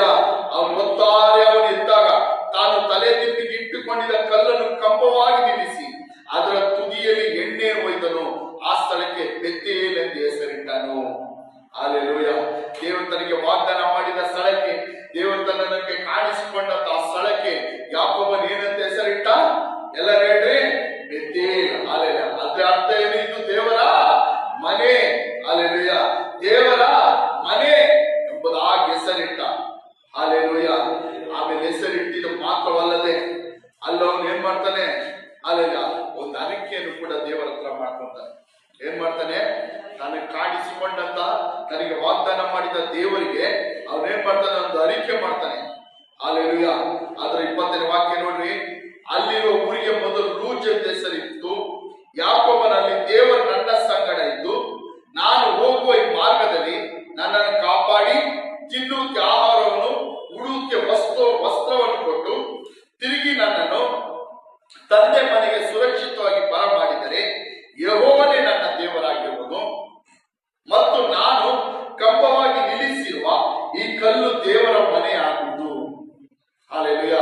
ಇದಲ್ಲದೆ ನಿನ್ನಿಂದ ನನಗೆ ಬರುವ ಎಲ್ಲ ಆಸ್ತಿಯಲ್ಲೂ 10ರ1 ಪಾಲನ್ನು ನಿನಗೆ ಸಮರ್ಪಿಸಿಕೊಡುವೆನೆಂಬುದಾಗಿ ಮಾತು ಕೊಡುತ್ತೀನಿ ಎಂದು ಅರಿಕೆ ಮಾಡಿದನು. ಹಾಲೆಲೂಯ. ಏನ್ ಅರಿಕೆ ಮಾಡಿದನೋ, ಹಾಲೆಲೂಯ, ಏನ್ ಅರಿಕೆ ಮಾಡಿದನು, ಹಾಲೆಲೂಯ, ಯಾಕೋಬನು. ಈ ವಾಕ್ಯ ಹಾಲೆಲೂಯ ಎಲ್ಲರೂ ಗಮನವಾಗಿ ಕೇಳಿ, ಗಮನವಾಗಿ ವಾಕ್ಯ ಕೇಳಿ. ದೇವರು ನನ್ನ ಸಂಗಡ ಇದ್ದು, ಏನಂತ ಯಾಕೋಬನ ಅರಿಕೆ ಮಾಡ್ತಾನೆ, ಹೇಳ್ತಾನೆ, ದೇವರು ನನ್ನ ಸಂಗಡ ಇದ್ದು ನಾನು ಹೋಗುವ ಈ ಮಾರ್ಗದಲ್ಲಿ ನನ್ನನ್ನು ಕಾಪಾಡಿ ತಿನ್ನುವುದಕ್ಕೆ ಆಹಾರವನ್ನು, ಉಡುವುದಕ್ಕೆ ವಸ್ತ್ರವನ್ನು ಕೊಟ್ಟು ತಿರುಗಿ ನನ್ನನ್ನು ತಂದೆ ಮನೆಗೆ ಸುರಕ್ಷಿತವಾಗಿ ಬರಮಾಡಿದರೆ ಯೆಹೋವನೇ ನನ್ನ ದೇವರಾಗಿರುವನು. Hallelujah, hallelujah. ಅವನ ಅರಿಕೆ ಏನು, ದೇವರು ನನ್ನ ಸಂಗಡ ಇದ್ದು, ಹಾಲೆಲೂಯ, ನನ್ನ ಮಾರ್ಗದಲ್ಲೆಲ್ಲ ನನ್ನ ಸಂಗಡ ಕಾಪಾಡಿ, ಏನೋ ನಾನು ಹೋಗುವ ಮಾರ್ಗದಲ್ಲೆಲ್ಲ ನನ್ನ ಸಂಗಡ ಕಾಪಾಡಿ, ನನಗೆ ಯಾವುದೇ ಕೇಡುಗಳು ಸಂಭವಿಸದಾಗೆ ನನ್ನನ್ನು ಕಾಪಾಡಿ ತಿನ್ನುವುದಕ್ಕೆ ಆಹಾರವನ್ನು, ಉಡುವುದಕ್ಕೆ ವಸ್ತ್ರವನ್ನು ಕೊಟ್ಟು ಹಿಂದಿರುಗಿ ನನ್ನ ತಂದೆ ಮನೆಗೆ ಕ್ಷೇಮವಾಗಿ ಸುರಕ್ಷಿತವಾಗಿ ಬರಮಾಡಿದರೆ ದೇವರು ನನಗೆ ಏನಾಗಿದೆ, ಯೆಹೋವನೇ ನನಗೆ ದೇವರಾಗಿರುವನು, ನಾನು ನಿಲ್ಲಿಸಿರುವ ಕಂಬವು ದೇವರ ಮನೆ ಆಗಿರುವುದು ಅಂತ ಹೇಳಿದ ಮಾತ್ರವಲ್ಲದೆ ನಾನು ಹೋಗಿ ಬರುವಾಗ, ಹಾಲೆಲೂಯ, ನೀನ್ ನನ್ನನ್ನು ಯಾವ ರೀತಿಯಲ್ಲಿ ಆಶೀರ್ವದಿಸುತ್ತೀಯೋ ಅಲ್ಲೆಲ್ಲ ಎಲ್ಲ ಆಸ್ತಿಯಲ್ಲೂ 10ರ1 ಪಾಲನ್ನು ನಿನಗೆ ಕೊಡುತ್ತೇನೆ. ಅಲ್ಲೆಲ್ಲ ಇದನ್ನ ಏನಂತಾರೆ, ದಶಮ ಭಾಗ. ಅಲ್ಲೆಲ್ಲ ಏನಂತ ಹೇಳ್ತಾರೆ, ಇದನ್ನ ದಶಮ ಭಾಗ. ಅಲ್ಲೆಲ್ಲ ದೇವರಿಗೆ 10ರಲ್ಲಿ 1 ಕೊಡುವುದನ್ನ ಏನಂತಾರೆ, ಅಲ್ಲೆಲ್ಲ ದಶಮ ಭಾಗ. ಅಲ್ಲೆಲ್ಲ ಯಾಕೋಬನು ಹೇಳ್ತಾರೆ, ದೇವ್ರು ಕೇಳ್ತಾ ಇಲ್ಲ ಅವನ ಹತ್ರ, ಅಲ್ಲೆಲ್ಲ ನೀ ನನ್ನನ್ನು ಆಶೀರ್ವದಿಸಿ, ನೀ ನನಗೆ ಆಹಾರ, ಅನ್ನ, ವಸ್ತ್ರಗಳನ್ನು ಕೊಟ್ಟು ಸಂರಕ್ಷಿಸಿ ಸುರಕ್ಷಿತವಾಗಿ ನನ್ನ ತಂದೆ ಮನೆಗೆ ಹಿಂದಿರುಗಿ ಕರ್ಕೊಂಡ್ ಬಂದರೆ ನೀನೇ ನನಗೆ ದೇವರಾಗಿರ್ವಿ. ಅಲ್ಲೆಲ್ಲ ನನಗಿರುವ ಎಲ್ಲ ಮಾಡ್ತೀನಿ, 10ರಲ್ಲಿ 1 ಭಾಗ ಕೊಡುತ್ತೀನಿ ಎಂಬುದಾಗಿ ಹೇಳ್ತಾನೆ. ಯಾವ ಸ್ಥಳದಲ್ಲಿ ಅವನು ಅರಿಕೆ ಮಾಡೋದ ಅಲ್ಲೆಲ್ಲ ಆ ಮಾತುಗಳನ್ನು ಬೆತೇಲ್ ಎಂಬ ಸ್ಥಳದಲ್ಲಿ ಅಲ್ಲೆಲ್ಲ ಆ ಜಾಗದಲ್ಲಿ ಏನ್ ಮಾಡ್ತಾನೆ, ಬೆತೇಲ್ ಎಂಬ ಸ್ಥಳ ಕಾಡ ಜಾಗದಲ್ಲಿ ಅವನು ದೇವರ ಶಬ್ದವನ್ನು ಕೇಳ್ದ, ದೇವರ ವಾಗ್ದಾನವನ್ನು ಪಡೆದುಕೊಂಡ. ಅಲ್ಲಿ ದೇವದೂತರನ್ನು ನೋಡಿದ. ಆ ಸ್ಥಳಕ್ಕೆ ಅವನು ಬೆತೇಲ್ ಅಂತ ಹೆಸರಿಟ್ಟ. ಆ ಸ್ಥಳದಲ್ಲಿ ಏನ್ ಮಾಡ್ತಾನೆ, ಅವನು ಅರಿಕೆ ಮಾಡ್ಕೊಳ್ತಾನೆ. ಹಾಲೆಲೂಯ. ಆ ಸ್ಥಳದಲ್ಲಿ ಅವನು ಏನ್ ಮಾಡ್ತಾನೆ, ಈ ರೀತಿಯಾಗಿ ಅರಿಕೆ ಮಾಡ್ಕೊಳ್ತಾನೆ. ಹಾಲೆಲ್ಲ ಇವಾಗ 35ನೇ ಅಧಿಕಾರ ತೆಗಿರಿ, ಆದಿಕಾಂಡ 35ನೇ ಅಧಿಕಾರ ಅದರ 3ನೇ ವಾಕ್ಯ ನೋಡಿರಿ. 35 ಅಧಿಕಾರ 3ನೇ ವಾಕ್ಯ. ಹಾಲೆಲೂಯ. ಇವಾಗ ಅದರ 1ನೇ ವಾಕ್ಯದಿಂದ ನೋಡುವುದಾದ್ರೆ, ಯೆಹೋವನು ದೇವರು ಯಾಕೋಬನಿಗೆ ಈ ಸ್ಥಳವನ್ನು ಬಿಟ್ಟು ನೀವು ಇವಾಗ ಬೆತ್ತೇಲಿಗೆ ಹೋಗು ಎಂಬುದಾಗಿ ಹೇಳ್ತಾರೆ. ಹಾಲೆಲೂಯ. ಅವನು ಏನ್ ಮಾಡ್ತಾನೆ, ಯಾಕೋಬನು ಈ ರೀತಿಯಾಗಿ ಅಲ್ಲಿ ಅರಿಕೆ ಮಾಡ್ಬಿಟ್ಟು ಮುಂದೆ ಹೋಗಿ ತನ್ನ ಮಾವನಾದ ಲಾಬಾನನ ಮನೇಲಿ ಹೋಗಿ ಸೇರ್ಕೊಂತಾನೆ. ಲಾಬಾನನ ಮನೇಲಿ ಹೋಗಿ ಸೇರ್ಕೊಂಡು ಲಾಬಾನನ ಕಿರಿಯ ಮಗಳಾದ ರಾಹೇಲಿಗೋಸ್ಕರ ಅವನು ಏನ್ ಮಾಡ್ತಾನೆ, 7 ವರ್ಷ ಕೆಲಸ ಮಾಡ್ತಾನೆ. ರಾಹೇಲನ್ನು ಮದುವೆ ಮಾಡಿಕೊಳ್ಳೋದಕ್ಕೆ ಅವನು ಏನ್ ಮಾಡ್ತಾನೆ, 7 ವರ್ಷ ಕೆಲಸ ಮಾಡ್ತಾನೆ. ಅದೆಲ್ಲ ನಿಮ್ಗೆಲ್ಲರಿಗೂ ಗೊತ್ತಿರುತ್ತೆ, ಸಣ್ಣದಾಗಿ ಹೇಳ್ತೀನಿ. 7 ವರ್ಷ ಆದ್ಮೇಲೆ ಅವನು ಹೋಗಿ ತನ್ನ ಮಾವನಾದ ಲಾಬಾನನಿಗೆ ಕೇಳುವಾಗ ಅವನ್ ಏನ್ ಮಾಡ್ತಾನೆ, ಆಯ್ತು ಅಂದ್ಬಿಟ್ಟು ರಾಹೇಲನ ಬದಲಾಗಿ ಅವಳ ಅಕ್ಕಳಾದ ಲೇಹಾಳನ್ನು ಯಾಕೋಬನಿಗೆ ಏನ್ ಮಾಡ್ತಾನೆ, ಮದುವೆ ಮಾಡಿಕೊಡ್ತಾನೆ. ಮದುವೆ ಮಾಡಿಕೊಟ್ಟು ಅಲ್ಲೆಲ್ಲ ಕೊಡ್ತಾನೆ. ಆಮೇಲೆ ಇನ್ನ 1 ವಾರ ಆದ್ಮೇಲೆ ರಾಹೇಲನ್ನು ನಾನು ನಿನ್ ಮದುವೆ ಮಾಡ್ಕೊಡ್ತೀನಿ, ರಾಹೇಲಿಗೋಸ್ಕರ ನೀನ್ ಎಷ್ಟು ವರ್ಷ ಕೆಲಸ ಮಾಡ್ಬೇಕು, 7 ವರ್ಷ ಕೆಲಸ ಮಾಡ್ಬೇಕು ಎಂಬುದಾಗಿ 14 ವರ್ಷ ಇಬ್ರಿಗೋಸ್ಕರ ಕೆಲಸ ಮಾಡ್ತಾನೆ. ಅಲ್ಲೆಲ್ಲ 14 ವರ್ಷ. ಇವಾಗ 14 ವರ್ಷ ಆಯ್ತು. ಅವಾಗ ಯಾಕೋಬನು ತನ್ನ ಮಗನಾದ ಮಾವನಾದ ಲಾಬಾನನ ಹತ್ರ ಹೋಗಿ ಕೇಳ್ತಾನೆ, ನಾನಿನ್ನ ಏನ್ ಮಾಡ್ತೀನಿ, ನನ್ನ ಸ್ವಂತ ದೇಶಕ್ಕೆ ಹೋಗ್ತೀನಿ ಅಂತ ಹೇಳುವಾಗ ಲಾಬಾನ ನಾನು ಬಿಡುವುದಿಲ್ಲ. ಕಾರಣ ಯಾಕಂದ್ರೆ ಯಾಕೋಬನ ಮೂಲಕವಾಗಿ ದೇವರು ಯಾರನ್ನ ಆಶೀರ್ವಾದ ಮಾಡಿದ್ದಾರೆ, ಲಾಬಾನನಿಗೆ ಇದ್ದಿದ್ದೆಲ್ಲವನ್ನು ದೇವರು ಏನ್ ಮಾಡಿದ್ರು, ಆಶೀರ್ವದಿಸಿದ್ರು. ಅಲ್ಲೆಲ್ಲ ಆಶೀರ್ವಾದ ಮಾಡಿದ್ರು. ಅಲ್ಲೆಲ್ಲ ಒಬ್ಬ ದೇವ ಭಯಭಕ್ತಿ ಉಳ್ಳ ವ್ಯಕ್ತಿ ಇರುವಾಗ ಅವನ ಮೂಲಕವಾಗಿ ಆ ಮನೆಯಲ್ಲಿರುವ ಪ್ರತಿಯೊಬ್ಬರು ಏನಾದ್ರು ಆಶೀರ್ವಾದವಾದ್ರು. ಅಲ್ಲೆಲ್ಲ ಲಾಬಾನನ ಅನ್ಯ ದೇವರುಗಳನ್ನು ಪೂಜೆ ಮಾಡುವವನು, ಅನ್ಯ ವಿಗ್ರಹಗಳನ್ನು ಪೂಜೆ ಮಾಡುವನು. ಆದರೆ ಯಾಕೋಬನ ನಿಮಿತ್ತವಾಗಿ ಲಾಬಾನನ ಮನೆಯೆಲ್ಲ ಏನಾಯ್ತು, ಆಶೀರ್ವದಿಸಲ್ಪಟ್ಟಿದ್ದು. ಇದು ಯಾರು ಗೊತ್ತು, ಲಾಬಾನನ ಗೊತ್ತು. ಅದಕ್ಕೆ ಯಾಕೋಬನನ್ನು ಅಲ್ಲಿ ಅವನಿಗೇನು ಬಿಡುವುದಕ್ಕೆ ಮನಸ್ಸಿಲ್ಲ, ಯಾಕೋಬನ ಕಳಿಸಿಕೊಡೋದಕ್ಕೆ ಮನಸ್ಸಿಲ್ಲ. ಅಲ್ಲೆಲ್ಲ ಅವನು ಗೊತ್ತು, ಯಾಕೋಬನ ಮೂಲಕವಾಗಿ ದೇವರು ನನ್ನನ್ನು, ನನ್ನ ಕುಟುಂಬವನ್ನು, ನನಗಿರುವುದು ಎಲ್ಲ ಆಸ್ತಿ ಪಾಸ್ತಿಗಳನ್ನು ಆಶೀರ್ವಾದ ಮಾಡಿದ್ದಾರೆ ಎಂಬುದಾಗಿ. ಆದರೂ ಅಲ್ಲೆಲ್ಲ ಇನ್ನು 6 ವರ್ಷಗಳು ಏನ್ ಮಾಡ್ತಾನೆ, ಕೆಲಸ ಮಾಡ್ತಾನೆ. ಯಾವುದಕ್ಕೋಸ್ಕರ, ತನ್ನ ಹೆಂಡತಿ ಮಕ್ಕಳನ್ನು ತಾನೇನೇನು ಸಂಪಾದಿಸಿಕೊಂಡಿದ್ದೀನೋ ಅದನ್ನೆಲ್ಲ ಪಡೆದುಕೊಳ್ಳೋದಕ್ಕಾಗಿ. ಅಲ್ಲೆಲ್ಲ ಇನ್ನು 6 ವರ್ಷ. ಸುಮಾರು ಎಷ್ಟು ವರ್ಷ ಲಾಬಾನನಿಗೆ ಅವನ ದಾಸನಾಗಿ ಕೆಲಸ ಮಾಡ್ದ, ಸುಮಾರು 20 ವರ್ಷ ಕೆಲಸ ಮಾಡ್ದ. ಅಲ್ಲೆಲ್ಲ 20 ವರ್ಷ ಕೊನೆಗೆ ನೋಡುವುದಾದ್ರೆ ಅಲ್ಲೆಲ್ಲ ಅವನು ಲಾಬಾನಗಿಂತ ತುಂಬಾ ಐಶ್ವರ್ಯವುಳ್ಳವನಾಗಿದ್ದ. ಅಲ್ಲೆಲ್ಲ ಯಾಕೋಬನ ಯಾವ ರೀತಿ ಆದ, ಅಲ್ಲೆಲ್ಲ ಲಾಬಾನಿಗಿಂತ ತುಂಬಾ ಐಶ್ವರ್ಯವುಳ್ಳವನು, ಘನವಂತನು. ಅಲ್ಲೆಲ್ಲ ಅನೇಕ ಹೆಂಡತಿ ಮಕ್ಕಳುಗಳು, ಅಲ್ಲೆಲ್ಲ ಕುರಿ ದನಗಳು, ಅಲ್ಲೆಲ್ಲ ತುಂಬಾ ಐಶ್ವರ್ಯವಂತನಾದ, ತುಂಬಾ ಘನವಂತನಾದ, ಅಲ್ಲೆಲ್ಲ ತುಂಬಾ ಬಲಿಷ್ಠನಾದ ಲಾಬಾನನಿಗಿಂತ. ಹಾಲೆಲೂಯ. ದೇವರ ವಾಕ್ಯ ಹೇಳುತ್ತದೆ, ಅವನು ಹೋಗುವಾಗ ಬೆರಿ ಕೈಯಲ್ಲಿ ಹೋದ, ಬರುವಾಗ ಅವನು ಯಾವ ರೀತಿ ಬಂದ, ತನ್ನ ಮಾವನ ಮನೆಯಿಂದ ಹಿಂದಿರುಗಿ ತನ್ನ ಸ್ವದೇಶಕ್ಕೆ ಬರುವಾಗ 2 ಪಾಳೆಯದೊಂದಿಗೆ, 2 ಪರಿವಾರದೊಂದಿಗೆ ಬಂದ. ಯಾವ ರೀತಿ ಬಂದ, ಹೋಗುವಾಗ ಅವನು ಏನ್ ಮಾಡ್ದ, ಒಬ್ಬನೇ ಹೋದ ಯಾಕೋಬನು. ಆದ್ರೆ ಅವನ ಬಳಿಯಿಂದ ಹಿಂದಿರುಗಿ ಬರುವಾಗ ಅವನು 2 ಪರಿವಾರದೊಂದಿಗೆ ಬಂದ. ಇದಕ್ಕೆಲ್ಲ ಕಾರಣ ಏನು ಅಂದ್ರೆ, ದೇವರ ವಾಕ್ಯ ಹೇಳುತ್ತದೆ, ದೇವರು ಯಾಕೋಬನ ಸಂಗಡ ಇದ್ದನು. Hallelujah, hallelujah. ಈ ರೀತಿ ಆಶೀರ್ವಾದಕ್ಕೆ ಕಾರಣ ಏನು, ಈ ರೀತಿ ಅನುಗ್ರಹಕ್ಕೆ ಕಾರಣವೇನು? ಹಲ್ಲೆಲೂಯ. ಈ ರೀತಿ ಒಬ್ಬಂಟಿಗನಾಗಿ ತನಗೆ ತಿಳಿಯದಂತ ಒಂದು ದೇಶಕ್ಕೆ ಹೋದನು, 2 ಪರಿವಾರದೊಂದಿಗೆ, 2 ಬಾಳ್ಯದೊಂದಿಗೆ, ಬಲಿಷ್ಠನಾಗಿ, ಆಸ್ತಿ ಉಳ್ಳವನಾಗಿ, ಐಶ್ವರ್ಯವಂತನಾಗಿ, ಅನೇಕ ಮಕ್ಕಳುಗಳನ್ನು ಹೊಂದಿಕೊಂಡು, ಅಲ್ಲಿ ಅನೇಕ ಕುರಿ ದನಗಳನ್ನು ಹೊಂದಿಕೊಂಡು ಐಶ್ವರ್ಯವಾಗಿ ಹಿಂತಿರುಗಿ ಬರುವುದಕ್ಕೆ ಒಂದೇ ಒಂದು ಕಾರಣ. ಯಾಕೋಬನ ಅನೇಕ ಸರಿ ಹೇಳುತ್ತಾನೆ, ದೇವರು ನನ್ನ ಸಂಗಡ ಇದ್ದನು. ಹಲ್ಲೆಲೂಯ. ಯಾರಿದ್ದನು? ಹಲ್ಲೆಲೂಯ. ದೇವರು ನಮ್ಮ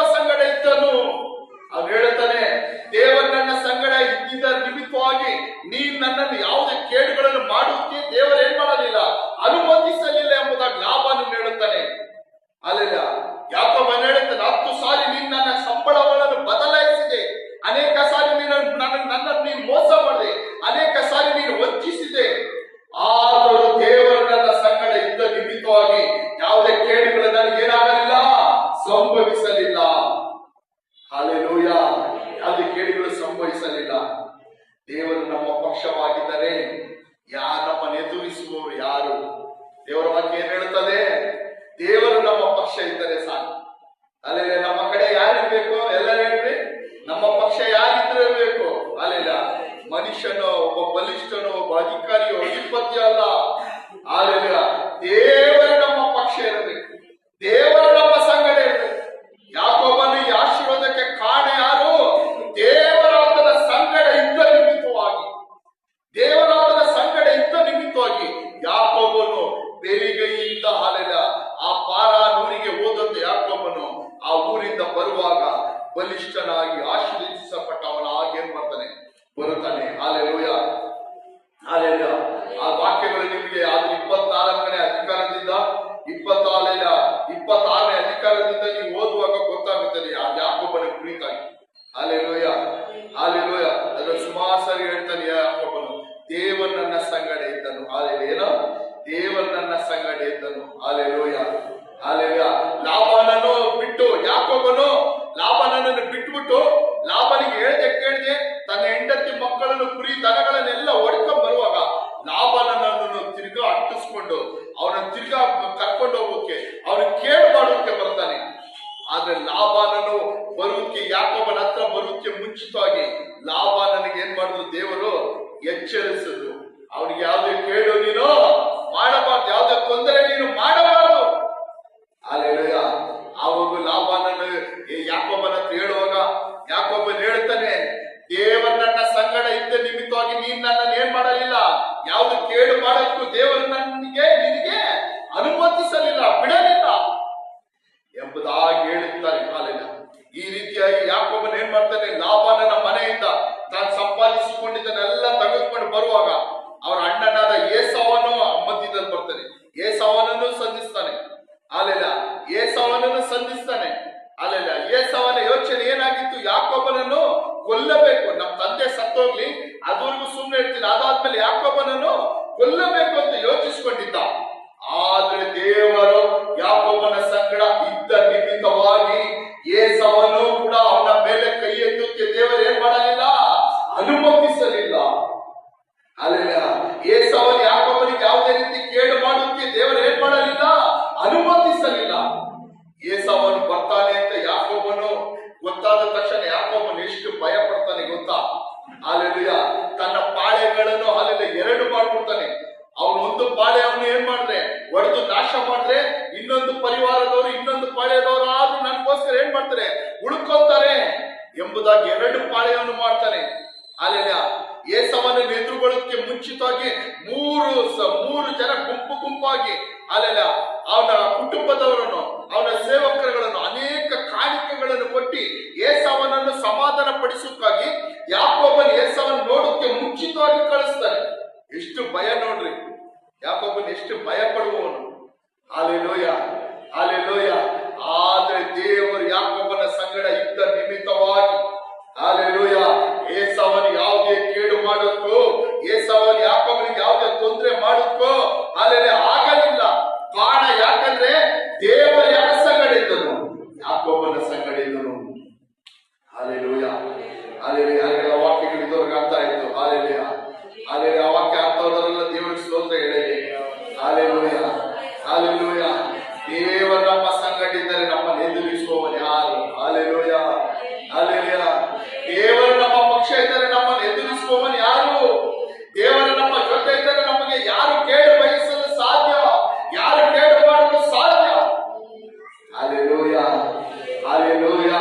ಆತನ ಸರ್ವಶಕ್ತನು. ಆತನ ಯಾರು? ಆತನು ಸರ್ವಶಕ್ತನಾದ ದೇವರು.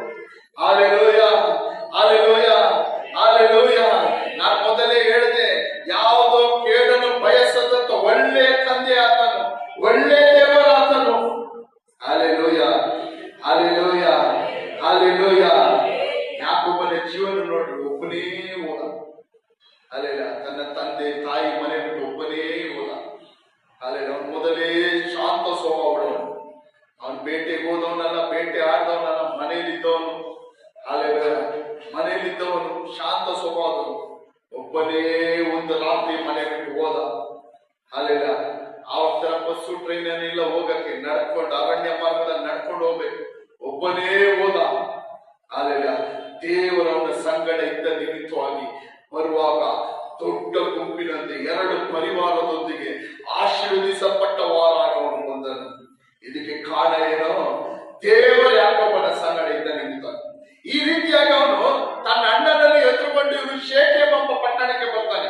ಕಾನಾನ್ ದೇಶದಲ್ಲಿರುವ ಶೇಕೆಮ್ ಎಂಬ ಪಟ್ಟಣದ ಬರುವಾಗ ಯಾಕೋಬನ ಮಗಳಾದ ದೀನಾಳನ್ನು ಆ ಶೇಕೆಮ್ ಪಟ್ಟಣದ ಅಲ್ಲೆಲ್ಲ ಅಧಿಪತಿಯ ಮಗನು ತಗೊಂಡೋಗ್ಬಿಟ್ಟು ಏನ್ ಮಾಡ್ತಾನೆ, ಮಾನಭಂಗ ಪಡಿಸ್ಬಿಟ್ಟು ಅಲ್ಲೆಲ್ಲ ಅವಳ ಮೇಲೆ ಆಸೆ ಪಟ್ಬಿಟ್ಟು ಯಾಕೋಬನ ಹತ್ರ ಬಂದ್ಬಿಟ್ಟು ಮಗಳನ್ನ ಕೇಳ್ತಾನೆ. ನಿಮ್ ಮಗಳನ್ನ ಏನ್ ಮಾಡ್ರಿ, ಮೊದಲು ಮಾನಭಂಗ ಮಾಡ್ಬಿಟ್ಟು ಆಮೇಲೆ ಬಂದು ಹೆಣ್ಣನ್ನು ಕೇಳ್ತಾನೆ.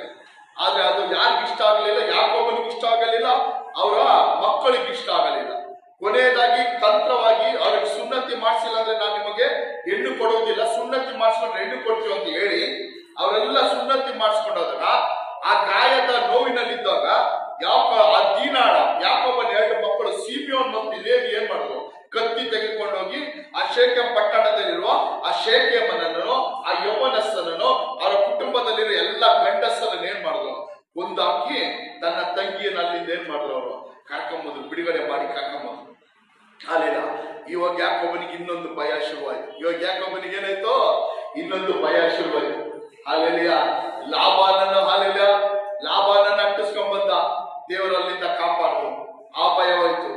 ಏಸಾವನ ಎದುರಿಸ್ದ, ಏಸಾವನ ಎದುರು ಬಂದ. ದೇವರು ಏಸಾವನ ಕೈಯಿಂದಲ್ಲ ಯಾಕೋಬನ ಏನ್ ಮಾಡ್ಲು, ಯಾವ್ದು ಕೇಳಿಲ್ಲದೆ ತೊಂದರೆ ಇಲ್ಲದೆ ಕಾಪಾಡ.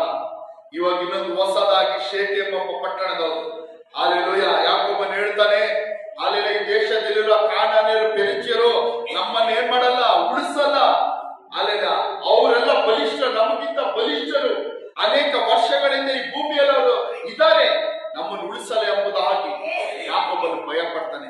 ಆವಾಗ ಯಾಕೋಬನಿಗೆ ದೇವರು ನೆನಪು ಕೊಡ್ತಾರೆ, ನೀನ್ ಇಲ್ಲಿಂದ ಬೆತ್ತೇಲಿಗೆ ಹೋಗು. ಎಲ್ಲಿಗೆ ಹೋಗು? ಇಲ್ಲಿಂದ ಏನ್ ಮಾಡು, ಬೆತ್ತೇಲಿಗೆ ಹೋಗು, ದೇವರ ಮನೆಗೆ ಹೋಗು.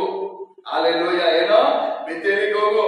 ನಿನ್ನ ಅಣ್ಣನಿಂದ ನೀನು ತಪ್ಪಿಸಿಕೊಂಡು ಬಂದಾಗ ನಾನು ನಿನಗೆ ದರ್ಶನವನ್ನು ಕೊಟ್ಟು, ಅಲ್ಲೆಲೂಯ ಸ್ತೋತ್ರ, ದರ್ಶನವನ್ನು ಕೊಟ್ಟು ನಾನು ನಿನ್ನ ಸಂಗಡ ಮಾತನಾಡಿ ದರ್ಶನವನ್ನು ಕೊಟ್ಟಂತಹ ಆ ಬೆತ್ತೇಲಿಗೆ ನೀನೇನ್ ಮಾಡು, ಹೋಗು. Alleluia, alleluia. ಕಷ್ಟದ ಸಮಯದಲ್ಲಿ ನಾವು ಹೋಗಬೇಕಾದ್ರೆ ಒಂದು ಸ್ಥಳ ಇದೆ. ಯಾವ ಸ್ಥಳ ಅದು? ಯಾವ ಸ್ಥಳ ಅದು? ಬೆತ್ತೇಲ್. ಅಲ್ಲೆಲೂಯ, ಅಂದ್ರೆ ದೇವರ ಮನೆ. ಅಲ್ಲೆಲೂಯ. ಇಕ್ಕಟ್ಟಿನ ಸಮಯದಲ್ಲಿ ನಾವು ಹೋಗಬೇಕಾದ್ರೆ ಎಲ್ಲಿಗೆ? ಅಲ್ಲೆಲೂಯ, ಬೆತ್ತೇಲಿಗೆ, ದೇವರ ಮನೆಗೆ ಹೋಗಬೇಕು, ದೇವರ ಆಲಯಕ್ಕೆ ಹೋಗಬೇಕು, ದೇವರ ಸನ್ನಿಧಿಗೆ ಹೋಗಬೇಕು, ದೇವರ ಪ್ರಸನ್ನತೆಗೆ ಹೋಗಬೇಕು. ಅಲ್ಲೆಲೂಯ. ಕಷ್ಟದ ಸಮಯದಲ್ಲಿ ಅಲ್ಲೆಲ್ಲ ಎಲ್ಲಿಗೆ ಹೋಗ್ಬೇಕು? ನಾವು ದೇವರ ಸನ್ನಿಧಿ ಹುಡುಕೊಂಡು ಹೋಗ್ಬೇಕು, ದೇವರ ಸಮ್ಮುಖವನ್ನು ಹುಡುಕೊಂಡು ಹೋಗ್ಬೇಕು. ಅಲ್ಲೆಲೂಯ. ಯೆಹೋವನ ದೇವರಿಗೆ ಅಲ್ಲೆಲ್ಲ ಅಲ್ಲಿ ದರ್ಶನ ಕೊಟ್ಟು ಹೇಳ್ತಾರೆ, ನೀನ್ ಇಲ್ಲಿಂದ ಏನ್ ಮಾಡು, ಬೆತ್ತೇಲಿಗೆ ಹೋಗು. ಅಲ್ಲೆಲ್ಲ ಯಾಕೋಬನಿಲ್ಲ ಶೇಕೆಮ್ ಜನಗಳ ಕುರಿತಾಗಿ ಭಯ ಪಟ್ಟುಕೊಂಡಿದ್ದಾನೆ. ಅವ್ರು ನಮ್ಗೆ ಏನ್ ಕೇಡು ಮಾಡ್ತಾರೋ, ನನ್ನ ಹೆಂಡತಿ ಮಕ್ಕಳೆಲ್ಲ ಅವ್ರು ಕೊಂದಾಕ್ಬಿಡ್ತಾರಲ್ವಾ ಅಂತ ಭಯ ಪಡ್ತಾನೆ. ಅಂತ ಸಮಯದಲ್ಲಿ ದೇವರವನಿಗೆ ಆಜ್ಞೆ ಕೊಡ್ತಾನೆ, ನೀನ್ ಇಲ್ಲಿಂದ ಎದ್ದು ಬೆತ್ತೇಲಿಗೆ ಹೋಗು. ಅಲ್ಲೆಲ್ಲ ಅಲ್ಲಿ ನನಗೋಸ್ಕರ ಯಜ್ಞವೇದಿ ಕಟ್ಟಿಸಿದ್ದೀನಿ ಅಂತ ಹೇಳಿದಲ್ಲ, ಯಜ್ಞವೇದಿ ನೀನೇನ್ ಮಾಡು, ಕಟ್ಟಿಸು. ಆ ಬೆತ್ತೇಲಲ್ಲಿ ದೇವರು ಮೊದಲು 20 ವರ್ಷದ ಹಿಂದೆ ಯಾಕೋಬನಲ್ಲಿ ಬೆತ್ತೇಲಲ್ಲಿ ದೇವ ದರ್ಶನ ಆದಾಗ ಅವನೇನ್ ಮಾಡ್ದ, ಅಲ್ಲಿ ನಾನಿಲ್ಲಿ ಯಜ್ಞವೇದಿ ಕಟ್ಟಿಸಿ ನಿನ್ನನ್ನು ಆರಾಧಿಸುತ್ತೇನೆ ಅಂತ ವಾಗ್ದಾನ ಮಾಡ್ದ. ಅಲ್ಲೆಲ್ಲ ನನಗೆ ದೇವ್ ಕೊಟ್ಟ ಆಸ್ತಿಯಲ್ಲೆಲ್ಲ ನಿನಗೆ ಏನ್ ಮಾಡ್ತೀನಿ, ಒಂದು ಪಾಲು ಕೊಡ್ತೀನಿ ಎಂಬುದಾಗಿ ಹೇಳ್ದ. ಅಲ್ಲೆಲ್ಲ ಯಾಕೋಬನ ವಾಗ್ದಾನಗಳನ್ನು ಮಾಡಿದ ಅರಿಕೆಗಳನ್ನು ಮರ್ತಿರಬಹುದು, ಆದ್ರೆ ಯಾರು ಮರ್ತಿಲ್ಲ, ದೇವರು ಮರ್ತಿಲ್ಲ. Alleluia, alleluia. ಯಾಕೋಬನು ಮಾಡಿದ ಅರಿಕೆಗಳನ್ನ ಏನ್ ಮಾಡ್ದ, ಮರ್ತೋಗಿರಬಹುದು, ಆದ್ರೆ ಯಾರು ಮರ್ತಿಲ್ಲ, ದೇವರು ಮರ್ತಿಲ್ಲ. ತನ್ನ ಕಷ್ಟದ ಸಮಯದಲ್ಲಿ ಅಲ್ಲೆಲ್ಲ ದೇವರು ಯಾಕೋಬನಿಗೆ ಹೇಳ್ತಾರೆ, ನೀನ್ ಎದ್ದು ಬೆತ್ತೇಲಿಗೆ ಹೋಗು, ಅಲ್ಲಿ ಯಜ್ಞವೇದಿ ನೀನ್ ಏನ್ ಮಾಡು, ಕಟ್ಟಿಸು ಎಂಬುದಾಗಿ ಹೇಳ್ತಾರೆ. ಅಲ್ಲೆಲ್ಲ ತಕ್ಷಣ ಯಾಕೋಬನ್ ಏನ್ ಮಾಡ್ತಾನೆ, ತನ್ನ ಮನೆಯವರ ಸಂಗಡ, ತನ್ನ ಸಂಗಡ ಇದ್ದವರೆಲ್ಲರಿಗೂ ನಿಮ್ಮಲ್ಲಿರುವ ಅನ್ಯ ದೇವರುಗಳನ್ನು ತಳ್ಳಿಬಿಟ್ಟು ನಿಮ್ಮನ್ನು ಶುದ್ಧೀಕರಿಸಿಕೊಂಡು ಮಡಿ ವಸ್ತ್ರಗಳನ್ನು ಹಾಕಿಕೊಳ್ಳಿರಿ. ಅಲ್ಲೆಲ್ಲ ಬೆತ್ತೇಲಿಗೆ ಹೋಗೋಕೆ ಮುಂಚಿತವಾಗಿ ಯಾಕೋಬನ್ ಏನಂತ ಒಂದು ಇದು ಕೊಡ್ತಾನೆ, ಏನಂತ ಒಂದು ಆಜ್ಞೆ ಕೊಡ್ತಾನೆ. ಅವ್ರ ಮನೆಯಲ್ಲಿರುವವರಿಗೂ, ಅವ್ರ ಹೆಂಡತಿ ಮಕ್ಕಳಿಗೂ, ಅವನ ಸಂಬಂಧದಲ್ಲಿರುವವರಿಗೂ, ಅವನ ದಾಸಿಯರಿಗೂ ಮಾಡ್ರಿ, ನಿಮ್ಮಲ್ಲಿರೋ ಅನ್ಯ ದೇವರುಗಳನ್ನು ತಳ್ಳಿ ಬಿಡಿರಿ. ಹಾಲೆಲೂಯ. ನಿಮ್ಮಲ್ಲಿರೋ ಅನ್ಯ ದೇವರುಗಳು ಏನೇನ್ ಮಾಡ್ರಿ, ತಳ್ಳಿ ಬಿಡಿರಿ. ಹಾಲೆಲ್ಲ ಅನ್ಯ ದೇವರುಗಳನ್ನು, ಅನ್ಯ ದೇವತೆಗಳನ್ನು, ಅನ್ಯ ಸಂಪ್ರದಾಯಗಳನ್ನು, ಅನ್ಯ ಕಾರ್ಯಗಳನ್ನು ನಿಮ್ಮಲ್ಲಿರುವುದನ್ನೆಲ್ಲ ಏನ್ ಮಾಡಿದ್ರಿ ನೀವು? ತಳ್ಳಿ ಬಿಡಿರಿ. ಅಲ್ಲೆಲ್ಲ ತೆಗೆದು ಬಿಸಾಕಿರಿ. ಹಾಲೆಲೂಯ. ಆಮೇಲೆ ಹಾಲೆಲ್ಲ ಯಾಕೋಬನು ಆ ಜನಗಳಿಗೆಲ್ಲ ಒಂದು ಹಾಲೆಲ್ಲ ಕರಿಲಿಕ್ಕೆ ಕೊಡ್ತಾನೆ. ನಾವು ಬೆತ್ತೇಲಿಗೆ ಹೊರಟು ಹೋಗೋಣ. ಎಲ್ಲಿ ಹೊರಟು ಹೋಗೋಣ? ಇವಾಗ ಕಷ್ಟದ ಸಮಯದಲ್ಲಿದ್ದೀವಿ, ಇಕ್ಕಟ್ಟಿನ ಸಮಯದಲ್ಲಿದ್ದೀವಿ, ಆಪತ್ತಿನ ಸಮಯದಲ್ಲಿದ್ದೀವಿ. ಅಲ್ಲೆಲ್ಲ ಶೇಕೆಮಿನವರನ್ನೆಲ್ಲ ಕೊಂದಾಕಿದ್ದಾರೆ ನಮ್ಮ ಮಕ್ಕಳು. ಅಲ್ಲೆಲ್ಲ ಅವ್ರು ಹಿಂದಿರುಗಿ ಬಂದು ನಮ್ಮನೆಗೆ ಕೇಡು ಮಾಡ್ತಾರೆ. ಇಂಥ ಸಮಯದಲ್ಲಿ ನಾವು ಎಲ್ಲಿಗೆ ಹೋಗೋಣ? ಬೆತ್ತೇಲಿಗೆ ಹೋಗೋಣ, ದೇವರ ಮನೆಗೆ ಹೋಗೋಣ, ದೇವರ ಕೂಡಾರಕ್ಕೆ ಹೋಗೋಣ, ದೇವರನ್ನು ಹುಡುಕೂಕ್ ಹೋಗೋಣ, ದೇವರನ್ನು ಆರಾಧಿಸಕ್ ಹೋಗೋಣ, ದೇವರ ಸನ್ನಿಧಿಗೆ ಹೋಗೋಣ. ದೇವರು ನಮ್ಗೆ ಏನ್ ಮಾಡ್ತಾನೆ? ಸಹಾಯ ಮಾಡ್ತಾನೆ. Hallelujah, hallelujah, hallelujah. ಕಷ್ಟದ ಸಮಯಗಳಲ್ಲಿ, ಆಪತ್ತಿನ ಸಮಯದಲ್ಲಿ, ಇಕ್ಕಟ್ಟಾದ ಸಮಯಗಳಲ್ಲಿ ಅಲ್ಲೆಲ್ಲ ನಾವು ಹುಡುಕಬೇಕಾಗಿರೋದು ಯಾರನ್ನ? ಮನುಷ್ಯರನ್ನಲ್ಲ. ಹಾಲೆಲೂಯ. ಮನುಷ್ಯರುಗಳನ್ನಲ್ಲ. Hallelujah, hallelujah. ಯಾರನ್ನ ಹುಡುಕಬೇಕು? ದೇವರ ಸನ್ನಿಧಿ ಹುಡುಕಬೇಕು. ಹಾಲೆಲೂಯ. ಯಾರ ಸನ್ನಿಧಿ ಹುಡುಕಬೇಕು? ದೇವರ ಸನ್ನಿಧಿ. ಕೀರ್ತನೆ 107ನೇ ಕೀರ್ತನೆ 6ನೇ ವಾಕ್ಯ ಹೇಳುತ್ತದೆ, ಅಲ್ಲಿ ಅವರು ತಮ್ಮ ಇಕ್ಕಟ್ಟಿನಲ್ಲಿ ಯೆಹೋವನಿಗೆ ಮೊರೆ ಇಡಲು ಆತನ ಅವರನ್ನು ಕಷ್ಟದಿಂದ ಬಿಡಿಸಿದನು. ಇಕ್ಕಟ್ಟಿನಲ್ಲಿ ಹಾಲೆಲ್ಲ ಅವ್ರು ಯೆಹೋವನಿಗೆ ಮೊರೆ ಇಡಲು. ಯಾವ ಸಮಯದಲ್ಲಿ ಯೆಹೋವನಿಗೆ ಮೊರೆ ಇಡಲು? ಯಾವ ಸಮಯದಲ್ಲಿ? ಇಕ್ಕಟ್ಟಿನ ಸಮಯದಲ್ಲಿ, ಕಷ್ಟದ ಸಮಯಗಳಲ್ಲಿ, ಅಲ್ಲೆಲ್ಲ ತೊಂದರೆಯ ಸಮಯಗಳಲ್ಲಿ ಯೆಹೋವನಿಗೆ ಮೊರೆ ಇಡಲು. ಯಾರು ಮೊರೆ ಇಡಬೇಕು? ಕಷ್ಟದ ಸಮಯದಲ್ಲಿ, ತೊಂದರೆಗಳ ಸಮಯಗಳಲ್ಲಿ, ಇಕ್ಕಟ್ಟಾದ ಸಮಯಗಳಲ್ಲಿ ನಾವೆಲ್ಲ ತಿಳಿದುಕೊಳ್ಳಬೇಕು. ಇಕ್ಕಟ್ಟು, ಕಷ್ಟಗಳು, ತೊಂದರೆಗಳ ಸಮಯದಲ್ಲಿ ನಾವು ಮೊರೆ ಇಡಬೇಕಾಗಿರೋದು, ನಾವು ಕೂಗಬೇಕಾಗಿರೋದು, ನಾವು ಹುಡುಕಬೇಕಾಗಿರೋದು ಯಾರ? ಕರ್ತನಾದ ಯೇಸು ಕ್ರಿಸ್ತನನ್ನ. ಕಾರಣ ಯಾಕಂದ್ರೆ ಆತನ ಅವರನ್ನು ಕಷ್ಟದಿಂದ ಬಿಡಿಸುವನು. ಆತನ ಏನ್ ಮಾಡ್ತಾನೆ? ಎಲ್ಲಾ ಕಷ್ಟದಿಂದ ಅವರನ್ನು ಏನ್ ಮಾಡ್ತಾನೆ? ಅಲ್ಲೆಲ್ಲ ಏನ್ ಮಾಡ್ತಾನೆ ಹೇಳ್ರಿ? ಅಲ್ಲೆಲ್ಲ ಎಲ್ಲಾ ಕಷ್ಟದಿಂದ ಬಿಡಿಸುವನು. ಅಲ್ಲೆಲ್ಲ ಎಲ್ಲಾ ತೊಂದರೆಯಿಂದ ಬಿಡಿಸುವನು, ಎಲ್ಲಾ ವ್ಯಾಧಿಗಳಿಂದ ಬಿಡಿಸುವನು, ಎಲ್ಲಾ ರೋಗಗಳಿಂದ ಬಿಡಿಸುವನು. ಅಲ್ಲೆಲ್ಲ ಎಲ್ಲಾ ಕಾರ್ಯಗಳಿಂದ ಬಿಡಿಸುವನು, ದರಿದ್ರದಿಂದ ಬಿಡಿಸುವನು. Hallelujah, hallelujah. ನಮಗೊಂದು ಪರಿಪೂರ್ಣದ ಬಿಡುಗಡೆ ಬೇಕಂದ್ರೆ, ನಮ್ಮ ಕಷ್ಟದ ಸಮಯಗಳಿಂದ ಅಲ್ಲೆಲ್ಲ ಪರಿಪೂರ್ಣ ಬಿಡುಗಡೆ ಬೇಕಂದ್ರೆ, ನಮ್ಮ ಇಕ್ಕಟ್ಟಿನ ಸಮಯದಿಂದ ಒಂದು ಪರಿಪೂರ್ಣ ಬಿಡುಗಡೆ ಬೇಕಂದ್ರೆ ನಾವು ಯಾರನ್ನು ಮೊರೆ ಇಡುವುದನ್ನು ಕಲಿತುಕೊಳ್ಳಬೇಕು? ದೇವರನ್ನು ಮೊರೆ ಇಡುವುದನ್ನು. ಹಾಲೆಲೂಯ. ದೇವರನ್ನು ಮೊರೆ ಇಡುವುದನ್ನು ಕಲಿತುಕೊಳ್ಳಬೇಕು. ಹಾಲೆಲೂಯ. ನಮ್ಮ ಕೂಗನ್ನು ಕೇಳಿ, ನಮ್ಮ ವಿಜ್ಞಾಪನೆಗಳನ್ನು ಕೇಳಿ ನಮ್ಮನ್ನು ಬಿಟ್ಟು ದೂರ ಹೋಗುವ ದೇವರಲ್ಲ, ಕೇಳಿಯೂ ಕೇಳದಂತೆ ಇರುವ ದೇವರಲ್ಲ ಆತನು. ಹಾಲೆಲೂಯ. ನಮ್ಮ ದೇವರು ಪ್ರಾರ್ಥನೆ ಕೇಳುವ ದೇವರಲ್ಲ, ಪ್ರಾರ್ಥನೆಗಳನ್ನು ಕೇಳಿ ಅದಕ್ಕೆ ಉತ್ತರಗಳನ್ನು ದಯಪಾಲಿಸುವ ದೇವರು. ಹಾಲೆಲೂಯ. ನಮ್ಮ ದೇವರು ಯಾರು? ಬೇರೆ ಪ್ರಾರ್ಥನೆ ವಿಜ್ಞಾಪನೆಗಳನ್ನು ಕೇಳುವ ದೇವರು ಮಾತ್ರವಲ್ಲ, ಅದಕ್ಕೆ ಉತ್ತರಗಳನ್ನು ದಯಪಾಲಿಸುವ ದೇವರು. Hallelujah, hallelujah. ನಂಬ್ತೀರಾ? ಎಷ್ಟು ಜನ ನಂಬ್ತೀರಾ? ನಮ್ಮ ದೇವರ ಪ್ರಾರ್ಥನೆಗಳನ್ನು ಕೇಳಿ ಬಿಟ್ಟು ಬಿಡುವ ದೇವರಲ್ಲ, ಉತ್ತರಗಳನ್ನು ದಯಪಾಲಿಸುವ ದೇವರು, ಉತ್ತರಗಳನ್ನು ಕೊಡುವ ದೇವರು. ಹಾಲೆಲೂಯ. ಅದೆಷ್ಟೇ ದೊಡ್ಡ ತೊಂದರೆ ಆಗಿರಲಿ, ಎಷ್ಟೇ ದೊಡ್ಡ ಕಾರ್ಯವಾಗಿರಲಿ, ಎಷ್ಟೇ ದೊಡ್ಡ ಇಕ್ಕಟ್ಟಾಗಿರಲಿ, ಎಷ್ಟೇ ಎಂತ ಪರಿಸ್ಥಿತಿ ಆಗಿರಲಿ, ಲೋಕ ಹೇಳ್ಬೋದು ಅಷ್ಟೇ. ಇನ್ನ ಲೋಕ ಏನ್ ಹೇಳುತ್ತದೆ? ಅಷ್ಟೇ. ಈ ತೊಂದರೆಯಿಂದ, ಈ ಪರಿಸ್ಥಿತಿಯಿಂದ ಬಿಡುಗಡೆ ಆಗಕ್ಕೆ ಸಾಧ್ಯವಿಲ್ಲ, ಈ ಇಕ್ಕಟ್ಟಿನಿಂದ ತಪ್ಪಿಸಿಕೊಳ್ಳಕ್ಕೆ ಸಾಧ್ಯವಿಲ್ಲ. ಡಾಕ್ಟರ್ಗಳು ಹೇಳ್ಬೋದು, ಹಾಲೆಲೂಯ, ಈ ರೋಗಕ್ಕೆ ಕಾಯಿಲೆಗಿನ್ನ ಏನಿಲ್ಲ, ಪರಿಹಾರ ಇಲ್ಲ. ಈ ರೋಗಕ್ಕೆ ಕಾಯಿಲೆಗಿನ್ನ ಏನಿಲ್ಲ, ಬಿಡುಗಡೆ ಇಲ್ಲ. ಹಾಲೆಲೂಯ ಹೇಳ್ತಾರಲ್ವ ಡಾಕ್ಟರ್. ಹಾಲೆಲೂಯ. ಡಾಕ್ಟರ್ಗಳು ಹೇಳ್ಬೋದು, ಇನ್ನ ಮರಣವೇ ಇವನಿಗೇನು, ಮರಣವೇ ಇವನಿಗೆ, ಹಾಲೆಲೂಯ ಎಂಬುದಾಗಿ ಹೇಳಬಹುದು. ಆದ್ರೆ ದೇವರನ್ನು ಮೊರೆ ಇಡುವಾಗ, ಕರ್ತನನ್ನು ಮೊರೆ ಇಡುವಾಗ, ಆತನ ನೋಡಿ ಕೂಗುವಾಗ, ಅದೆಂತ ಪರಿಸ್ಥಿತಿ ಆಗಿರಲಿ, ಲೋಕ ಆಗಲ್ಲ ಅನ್ನಬಹುದು, ಡಾಕ್ಟರ್ಗಳು ಇಲ್ಲ ಅಷ್ಟೇ ಅನ್ನಬಹುದು, ಲೋಕದ ನಮ್ಮ ಸಂಬಂಧಗಳು ಇಲ್ಲ, ಆಗಲ್ಲ, ಬಿಡುಗಡೆ ಇಲ್ಲ ಅಂತ ಹೇಳಬಹುದು. ಆದ್ರೆ ದೇವರನ್ನು ನೋಡಿ ಕೂಗುವಾಗ ಆತ ಎಲ್ಲಾ ಕಷ್ಟದಿಂದ ನಮ್ಮನ್ನು ಬಿಡಿಸಿ ಕಾಯುವನು. ಹಾಲೆಲೂಯ. ಎಲ್ಲ ಇಕ್ಕಟ್ಟಿನಿಂದ ಆತನು ನಮ್ಮನ್ನು ಬಿಡಿಸಿ ಕಾಯುವನು. ನಂಬಿಕೆ ಇರುವವರು ಮಾತ್ರ ಕರಗಳನ್ನು ತಟ್ಟಿ ದೇವರಿಗೆ ಸ್ತೋತ್ರ ಮಾಡಿರಿ. ಹಾಲೆಲೂಯ. ಎಲ್ಲ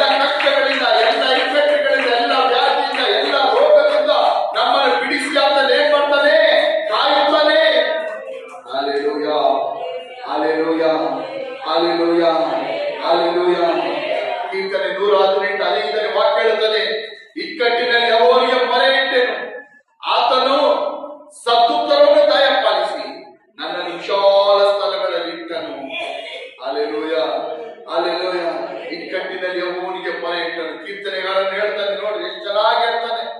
ಅಲ್ಲೆಲ್ಲ ಎಷ್ಟು ಚೆನ್ನಾಗಿ ಹೇಳ್ತಾನೆ. ಈ ಕೀರ್ತನೆಗಳೆಲ್ಲ ಓದಿದ್ರೆ ಅರ್ಥ ಎಲ್ಲ ಅಲ್ಲೆಲ್ಲ ಎಂತ ಸಮಯದಲ್ಲಿ ಆ ಭಕ್ತರು ಅಲ್ಲೆಲ್ಲ ದೇವರ ಮೊರೆ ಇಟ್ಟರೆ ಎಂಬುದಾಗಿ ಹೇಳ್ತಾರೆ. ಕಷ್ಟದ ಸಮಯದಲ್ಲಿ, ಇಕ್ಕಟ್ಟಿನ ಸಮಯದಲ್ಲಿ ಶತ್ರುಗಳನ್ನ ಬಾಧಿಸಿದ್ರು, ಶತ್ರುಗಳನ್ನ ಏನ್ ಮಾಡಿದ್ರು, ಮುತ್ತಿಕೊಂಡ್ರು. ಅದ್ರಲ್ಲಿ ಅನೇಕ ಕೀರ್ತನೆಗಳು ದಾವಿದನೇ ಬರೆದಿರೋದು. ದಾವಿದನ್ ಹೇಳ್ತಾನೆ, ಶತ್ರುಗಳನ್ನ ಮುತ್ತಿಕೊಂಡ್ರು, ಶತ್ರುಗಳನ್ನ ತುಂಬಾ ಬಾಧಿಸಿದ್ರು, ಶತ್ರುಗಳನ್ನ ತುಂಬಾ ಹಿಂಸಿಸಿದ್ರು. ದಾವಿದನ ಜೀವನ ನೋಡುವಾಗ ನಮ್ಗೆ ಗೊತ್ತಾಗುತ್ತದೆ. ಅಲ್ಲೆಲ್ಲ ಅವನು ರಾಜನಾಗಿ ಅನೇಕ ಹೋರಾಟಾದಿಗಳನ್ನು ಸಂಧಿಸಿದ. ಕೊನೆಯದಾಗಿ ತನ್ನ ಸ್ವಂತ ಮಗನೇ ತನ್ನ ವಿರುದ್ಧವಾಗಿ ನಿಂತ್ಕೊಂಡ. ಅಬ್ಸಲೋಮನು ತನ್ನ ಸ್ವಂತ ಮಗನು ತನ್ನ ವಿರುದ್ಧವಾಗಿ ಏನ್ ಮಾಡ್ದ, ನಿಂತ್ಕೊಂಡ. ಹಲ್ಲೆಲೂಯ. ಅಂತ ಸಮಯಗಳಲ್ಲೂ ದಾವೀದನೇ ಯಾರನ್ನು ನೋಡಿ ಮೊರೆ ಇಟ್ಟನು, ಯಾರನ್ನು ನೋಡಿ ಕೂಗಿದನು, ಅಲ್ಲೆಲ್ಲ ದೇವರು ನೋಡಿ ಕೂಗಿದನು. ಅವನು ಗೊತ್ತು, ಅಲ್ಲೆಲ್ಲ ನನ್ನನ್ನು ಕರೆದಾತನು ನಂಬಿಗಸ್ತನು, ನನ್ನನ್ನು ಕರೆದ ದೇವರು ಯಾರು, ನಂಬಿಗಸ್ತನು. ಹಲ್ಲೆಲೂಯ. ಸಿಂಹಗಳು ಕರಡಿಯ ಬಾಯಿಂದ ತಪ್ಪಿಸಿದ ದೇವರು. ಅಲ್ಲೆಲ್ಲ ಈ ವಿಷಯಗಳಿಂದಲೂ, ಈ ಇಕ್ಕಟ್ಟಾದ ಸಮಯಗಳಿಂದಲೂ, ಈ ಕಷ್ಟದ ಸಮಯಗಳಿಂದಲೂ ನನ್ನನ್ನು ಬಿಡಿಸಲಾತನು ಶಕ್ತನು. ಹಲ್ಲೆಲೂಯ. ಸಿಂಹದ ಕರಡಿಯ ಬಾಯಿಂದಲೇ ನನ್ನ ತಪ್ಪಿಸಿದ್ರು. ಅಲ್ಲೆಲ್ಲ ಅಬ್ಸಲೋಮನ ಕೈಯಿಂದ ನನ್ನ ತಪ್ಪಿಸಲ್ವಾ, ಸೌಲನ ಕೈಯಿಂದ ನನ್ನ ತಪ್ಪಿಸಲ್ವಾ. ಸೌಲನ ಅನೇಕ ಸಾರಿ ಅಲ್ಲೆಲ್ಲ ದಾವೀದನನ್ನು ಕೊಲ್ಲಬೇಕು ಅಂತ ಹುಡುಕ್ತಾ, ಸೌಲನು ಅನೇಕ ಸಾರಿ ದಾವೀದನನ್ನು ಕೊಲ್ಲಬೇಕು ಅಂತ ಹುಡುಕ್ತಾ. ಅಲ್ಲೆಲ್ಲ ದೇವರ ವಾಕ್ಯ ಹೇಳುತ್ತದೆ, ದಾವೀದನನ್ನು ಕೊಲ್ಲುವುದಕ್ಕಾಗಿ ಹುಡುಕದೇ ಇರುವ ಒಂದು ಸ್ಥಳವೂ ಇರಲಿಲ್ಲ. ಎಲ್ಲ ಸ್ಥಳದಲ್ಲೂ ಸೌಲನು ದಾವೀದನನ್ನು ಕೊಲ್ಲಬೇಕು ಅಂತ ಹುಡುಕಿಸಿದ. ಅಲ್ಲೆಲ್ಲ ದಾವೀದನು ಹೇಳುತ್ತಾನೆ, ದೇವರು ನನ್ನ ಸಂಗಡ ಇದ್ದ ನಿಮಿತ್ತವಾಗಿ. ಯಾರು ನಮ್ಮ ಸಂಗಡ ಇದ್ದ ನಿಮಿತ್ತವಾಗಿ? ದೇವರು ನನ್ನ ಸಂಗಡ ಇದ್ದ ನಿಮಿತ್ತವಾಗಿ. ಹಲ್ಲೆಲೂಯ. ಮನುಷ್ಯರಲ್ಲ. ಹಲ್ಲೆಲೂಯ. ದೇವರು ನಮ್ಮ ಸಂಗಡ ಇದ್ದರೆ ನಾನು ಒಂದು ಹೇಳುತ್ತೀನಿ ನೋಡಿರಿ. ಹಲ್ಲೆಲೂಯ. ಯಾವುದೇ ಇಕ್ಕಟ್ಟು, ಜಳ ಪ್ರಳಯದಂತೆ ತೊಂದರೆಗಳು, ಹಲ್ಲೆಲೂಯ, ಎದುರು ಗಾಳಿಗಳು, ಹಲ್ಲೆಲೂಯ, ಸಮುದ್ರದ ಅಲ್ಲೋಲ ಕೊಳ್ಳಲಗಳಾದರೂ ನಮ್ಮನ್ನು ಯಾವುದು ಏನ್ ಮಾಡುವುದಿಲ್ಲ, ಬಾಧಿಸುವುದಿಲ್ಲ. ಹಲ್ಲೆಲೂಯ. ಯಾವುದು ಕೇಳು ನಮಗೆ ಮಾಡಲು ಸಾಧ್ಯವಿಲ್ಲ. ಹಲ್ಲೆಲೂಯ. ಹಲ್ಲೆಲೂಯ. ಹಲ್ಲೆಲೂಯ. ಇಕ್ಕಟ್ಟಿನಲ್ಲಿ ಅವನಿಗೆ ಮೊರೆ ಇಟ್ಟನು, ಆತನು ಸದುತ್ತರವನ್ನು ದಯಪಾಲಿಸಿದನು. ಸದುತ್ತರವನ್ನು ದಯಪಾಲಿಸುವ ದೇವರು. ಹಲ್ಲೆಲೂಯ. ನೀವು ಇವತ್ತಿನ ಅಲ್ಲೆಲ್ಲ ಒಂದು ತೀರ್ಮಾನ ತೆಗೆದುಕೊಳ್ಳಿರಿ. ಅಲ್ಲೆಲ್ಲ ಇವತ್ತಿಂದ ನೀವೆಲ್ಲ ಒಂದು ತೀರ್ಮಾನ ತೆಗೆದುಕೊಳ್ಳಿರಿ. ನೋಡ್ರಿ, ನಾನು ನಿಮಗೊಂದು ಹೇಳ್ತೀನಿ, ತೊಂದರೆಗಳು, ಕಷ್ಟಗಳ ಜನಗಳ ಹತ್ರ ಹೇಳ್ಕೊಂಡು ತಿರ್ಗಾಡ್ಬೇಡ್ರಿ. ತೊಂದರೆಗಳು, ಕಷ್ಟಗಳನ್ನ ಏನ್ ಮಾಡ್ಬೇಡ್ರಿ, ಜನಗಳ ಹತ್ರ ಹೇಳ್ಕೊಂಡು ತಿರ್ಗಾಬೇಡ್ರಿ. ಮುಂದೆ ಹೌದಾ ಅಂತ ಕನಿಕರ ಪಡ್ತಾರೆ, ಹಿಂದೆ ನಮ್ಮನ್ನು ನೋಡಿ ಗೇಲಿ ಮಾಡ್ತಾರೆ, ನೆಗಿತಾರೆ. ಅನೇಕರು ಏನ್ ಮಾಡ್ತಾರೆ, ಮುಂದೆ ನಮ್ಮ ಕಷ್ಟಗಳು, ನಮ್ಮ ತೊಂದರೆಗಳನ್ನು ಅವರಿಗೆ ನಾವು ಹೇಳ್ಕೊಳ್ಳುವಾಗ ಮುಂದೆ ಏನ್ ಮಾಡ್ತಾರೆ, ನಮಗೋಸ್ಕರ ಕನಿಕರ ಪಡ್ತಾರೆ, ಅಯ್ಯೋ ಪಾಪ ಅಂತಾರೆ.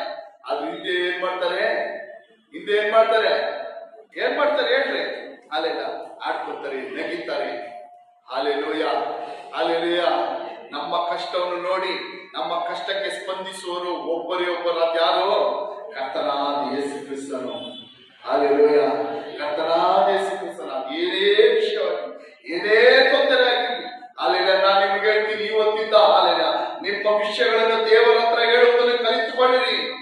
ನಿಮ್ಮ ಕಾರ್ಯಗಳನ್ನು ದೇವರ ಹತ್ರ ಹೇಳುವುದನ್ನು ಕಲಿತುಕೊಳ್ಳಿರಿ. ಅಲ್ಲೆಲ್ಲ ನಿಮ್ಮ ಇಕ್ಕಟ್ಟುಗಳನ್ನು, ಪರಿಸ್ಥಿತಿಗಳನ್ನು, ಕಷ್ಟಗಳನ್ನು, ವೇದನೆಗಳನ್ನು, ದುಃಖಗಳನ್ನು ನಾನು ಇವತ್ತಿಂದ ನಿಮಗೆ ಹೇಳ್ತಾ ಇದ್ದೀನಿ, ದೇವರ ಹತ್ರ ಹೇಳುವುದನ್ನು ಕಲಿತುಕೊಳ್ಳಿರಿ. ದೇವರ ಸಹಾಯ ಹುಡುಕಿರಿ, ದೇವರ ಕೃಪೆಯನ್ನು ಹುಡುಕಿರಿ. ಮನುಷ್ಯನ ಸಹಾಯಗಳು ವ್ಯರ್ಥ ದೇವರೇ ಮಕ್ಕಳೇ. ಅಲ್ಲೆಲ್ಲ ಮನುಷ್ಯನ ಸಹಾಯ ವ್ಯರ್ಥ, ಮನುಷ್ಯನ ಸಹಾಯ ವ್ಯರ್ಥ. ದೇವರ ಸಹಾಯ ಹುಡುಕಿರಿ, ದೇವರ ಬಲವನ್ನು ಹುಡುಕಿರಿ, ದೇವರನ್ನು ಆಶ್ರಯಿಸಿಕೊಳ್ಳಿರಿ. ಆತನ ಆಶ್ರಯ ದುರ್ಗವು ಇಕ್ಕಟ್ಟಿನಲ್ಲಿ ಆತನ ವಿಶೇಷ ಸಹಾಯಕನು. ಆತ ನಮಗೆ ಯಾರಾಗಿದ್ದಾನೆ? ಆಶ್ರಯ ದುರ್ಗವು, ಕೋಟೆಯು. ಇಕ್ಕಟ್ಟಿನಲ್ಲಿ ಆತ ನಮಗೆ ವಿಶೇಷ ಸಹಾಯಕನು. ಹಲ್ಲೆಲೂಯ. ಹಲ್ಲೆಲೂಯ. ನೋಡಿ, ಹಲ್ಲೆಲೂಯ. ಯಾಕೋಬನು ಹೇಳ್ತಾನೆ 35:3, ನಾವು ಬೆತ್ತೇಲಿಗೆ ಹೊರಟು ಹೋಗೋಣ ಅಂತ. ಇಕ್ಕಟ್ಟಿನ ಸಮಯದಲ್ಲಿ ಯಾಕೋಬನು ಎಲ್ಲಿಗೆ ಹೋಗೋಣ ಅಂತ ಹೇಳ್ತಾನೆ. ಅಲ್ಲೆಲ್ಲ ಬನ್ನಿ, ಅಲ್ಲೆಲ್ಲ ಸೈನ್ಯ ಕಟ್ಕೊಂಡು ನಾವು ಯುದ್ಧಕ್ಕೆ ಹೋಗೋಣ ಎಂಬುದಾಗಿ ಅಲ್ಲ. ಅವರ ಮಕ್ಕಳು, ಅನೇಕ ಮಕ್ಕಳಿದ್ರು, ಅನೇಕ ದಾಸಿಯರವನಿಗಿದ್ರು. ಎಲ್ಲರೂ ಸೈನ್ಯ ಕಟ್ಕೊಂಡು ಶೇಕೆಮಿನವರ ಮೇಲೆ, ಪೆರಿಚಿ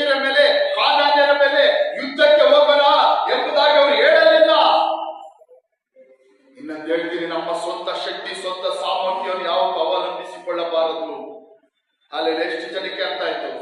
ನಮ್ಮ ಸ್ವಂತ ಶಕ್ತಿ, ಸ್ವಂತ ಬಲ, ಸ್ವಂತ ಸಾಮರ್ಥ್ಯವನ್ನು ಅವಲಂಬಿಸಿಕೊಳ್ಳಬಾರದು. ಅವತ್ತಾಕ ಶೇಕೆಮಿನವರ ಮೇಲೆ ಯುದ್ಧ ಮಾಡೋಕೆ ಯಾಕೋಬನಿಗೆ ಏನಿತ್ತು? ಬಲವಿತ್ತು, ಶಕ್ತಿ ಇತ್ತು. ಅಲ್ಲೆಲ್ಲ ಕಾರಣ ಯಾಕಂದ್ರೆ ಅನೇಕ ಮಕ್ಕಳು ಅವನಿಗಿದ್ದರು, ಅನೇಕ ದಾಸಿಯರು, ಸೇವಕರು ಅವನಿಗಿದ್ದರು.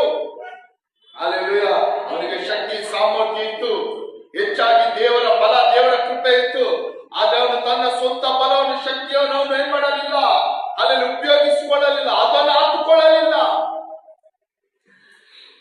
ಇವತ್ತು ಅನೇಕರು ನಾವು ಏನ್ ಮಾಡ್ತಾರೆ, ಏನಾದ್ರೂ ಒಂದು ವಿಷಯಗಳಿಗೆ, ಏನೇ ಒಂದು ಸಣ್ಣ ವಿಷಯ ಆಗಿ ನಮ್ಮ ಸ್ವಂತ ಬಲವನ್ನು ನಾವು ಆಶ್ರಯಿಸಿಕೊಳ್ಳುತ್ತೇವೆ. ಹಲ್ಲೆಲೂಯ. ನಮ್ಮ ಹಣ ಬಲವನ್ನು ಆಶ್ರಯಿಸಿಕೊಳ್ಳುತ್ತೇವೆ. ಹಲ್ಲೆಲೂಯ. ನಮ್ಮ ಬಾಯಿ ಬಲವನ್ನು ಅಲ್ಲಿ ಆಶ್ರಯಿಸಿಕೊಳ್ಳುತ್ತೇವೆ. ನಮ್ಮ ಜನ ಬಲಗಳನ್ನು ನಾವು ಆಶ್ರಯಿಸಿಕೊಳ್ಳುತ್ತೇವೆ. ಹಲ್ಲೆಲೂಯ. ನಾನು ನಿಮಗೆ ಹೇಳ್ತೀನಿ, ಎಂತ ಕಷ್ಟಗಳು, ಇಕ್ಕಟ್ಟಿನ ಸಮಯಗಳಲ್ಲಿ ನಿಮ್ಮ ಸ್ವಂತ ಬಲವನ್ನು ನೀವು ಹಾಕಿಕೊಳ್ಳಬೇಡಿರಿ. ದೇವರ ಬಲವನ್ನು ಹುಡುಕಿರಿ, ದೇವರ ಸಹಾಯವನ್ನು ಬೇಡಿಕೊಳ್ಳಿರಿ. ಅಲ್ಲಿ ಯಾರಿಗೆಲ್ಲ ಅರ್ಥ ಆಯ್ತು?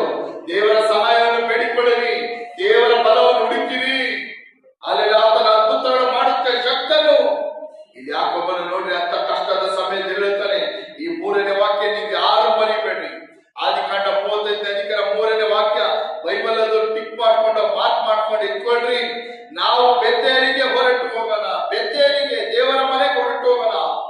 ಕಷ್ಟ ಕಾಲದಲ್ಲಿ ನನ್ನ ವಿಜ್ಞಾಪನೆಯನ್ನು ಆಲಿಸಿ, ನಾನು ಹೋದ ಮಾರ್ಗದಲ್ಲೆಲ್ಲ ನನ್ನ ಸಂಗಡ ಇದ್ದ ದೇವರಿಗೆ ಅಲ್ಲಿ ಯಜ್ಞ ಬೇದಿಯನ್ನು ಕಟ್ಟಿಸುತ್ತೇನೆ. ಏನ್ ಹೇಳ್ತಾನೆ? ಕಷ್ಟದ ಸಮಯದಲ್ಲಿ ನನ್ನ ವಿಜ್ಞಾಪನೆಯನ್ನು ಆಲಿಸಿ. ಯಾಕೊಬ್ಬನು ಹೇಳ್ತಾನೆ ನೋಡ್ರಿ, ಕಷ್ಟದ ಸಮಯದಲ್ಲಿ ನನ್ನ ಪ್ರಾರ್ಥನೆಗಳನ್ನು ಕೇಳಿ, ಕಷ್ಟದ ಸಮಯದಲ್ಲಿ ನನ್ನ ಕಣ್ಣೀರನ್ನು ನೋಡಿ. ಹಲ್ಲೆಲೂಯ. ದೂರ ಹೋಗುವ ದೇವರಲ್ಲ ಆತನು. ಹಲ್ಲೆಲೂಯ.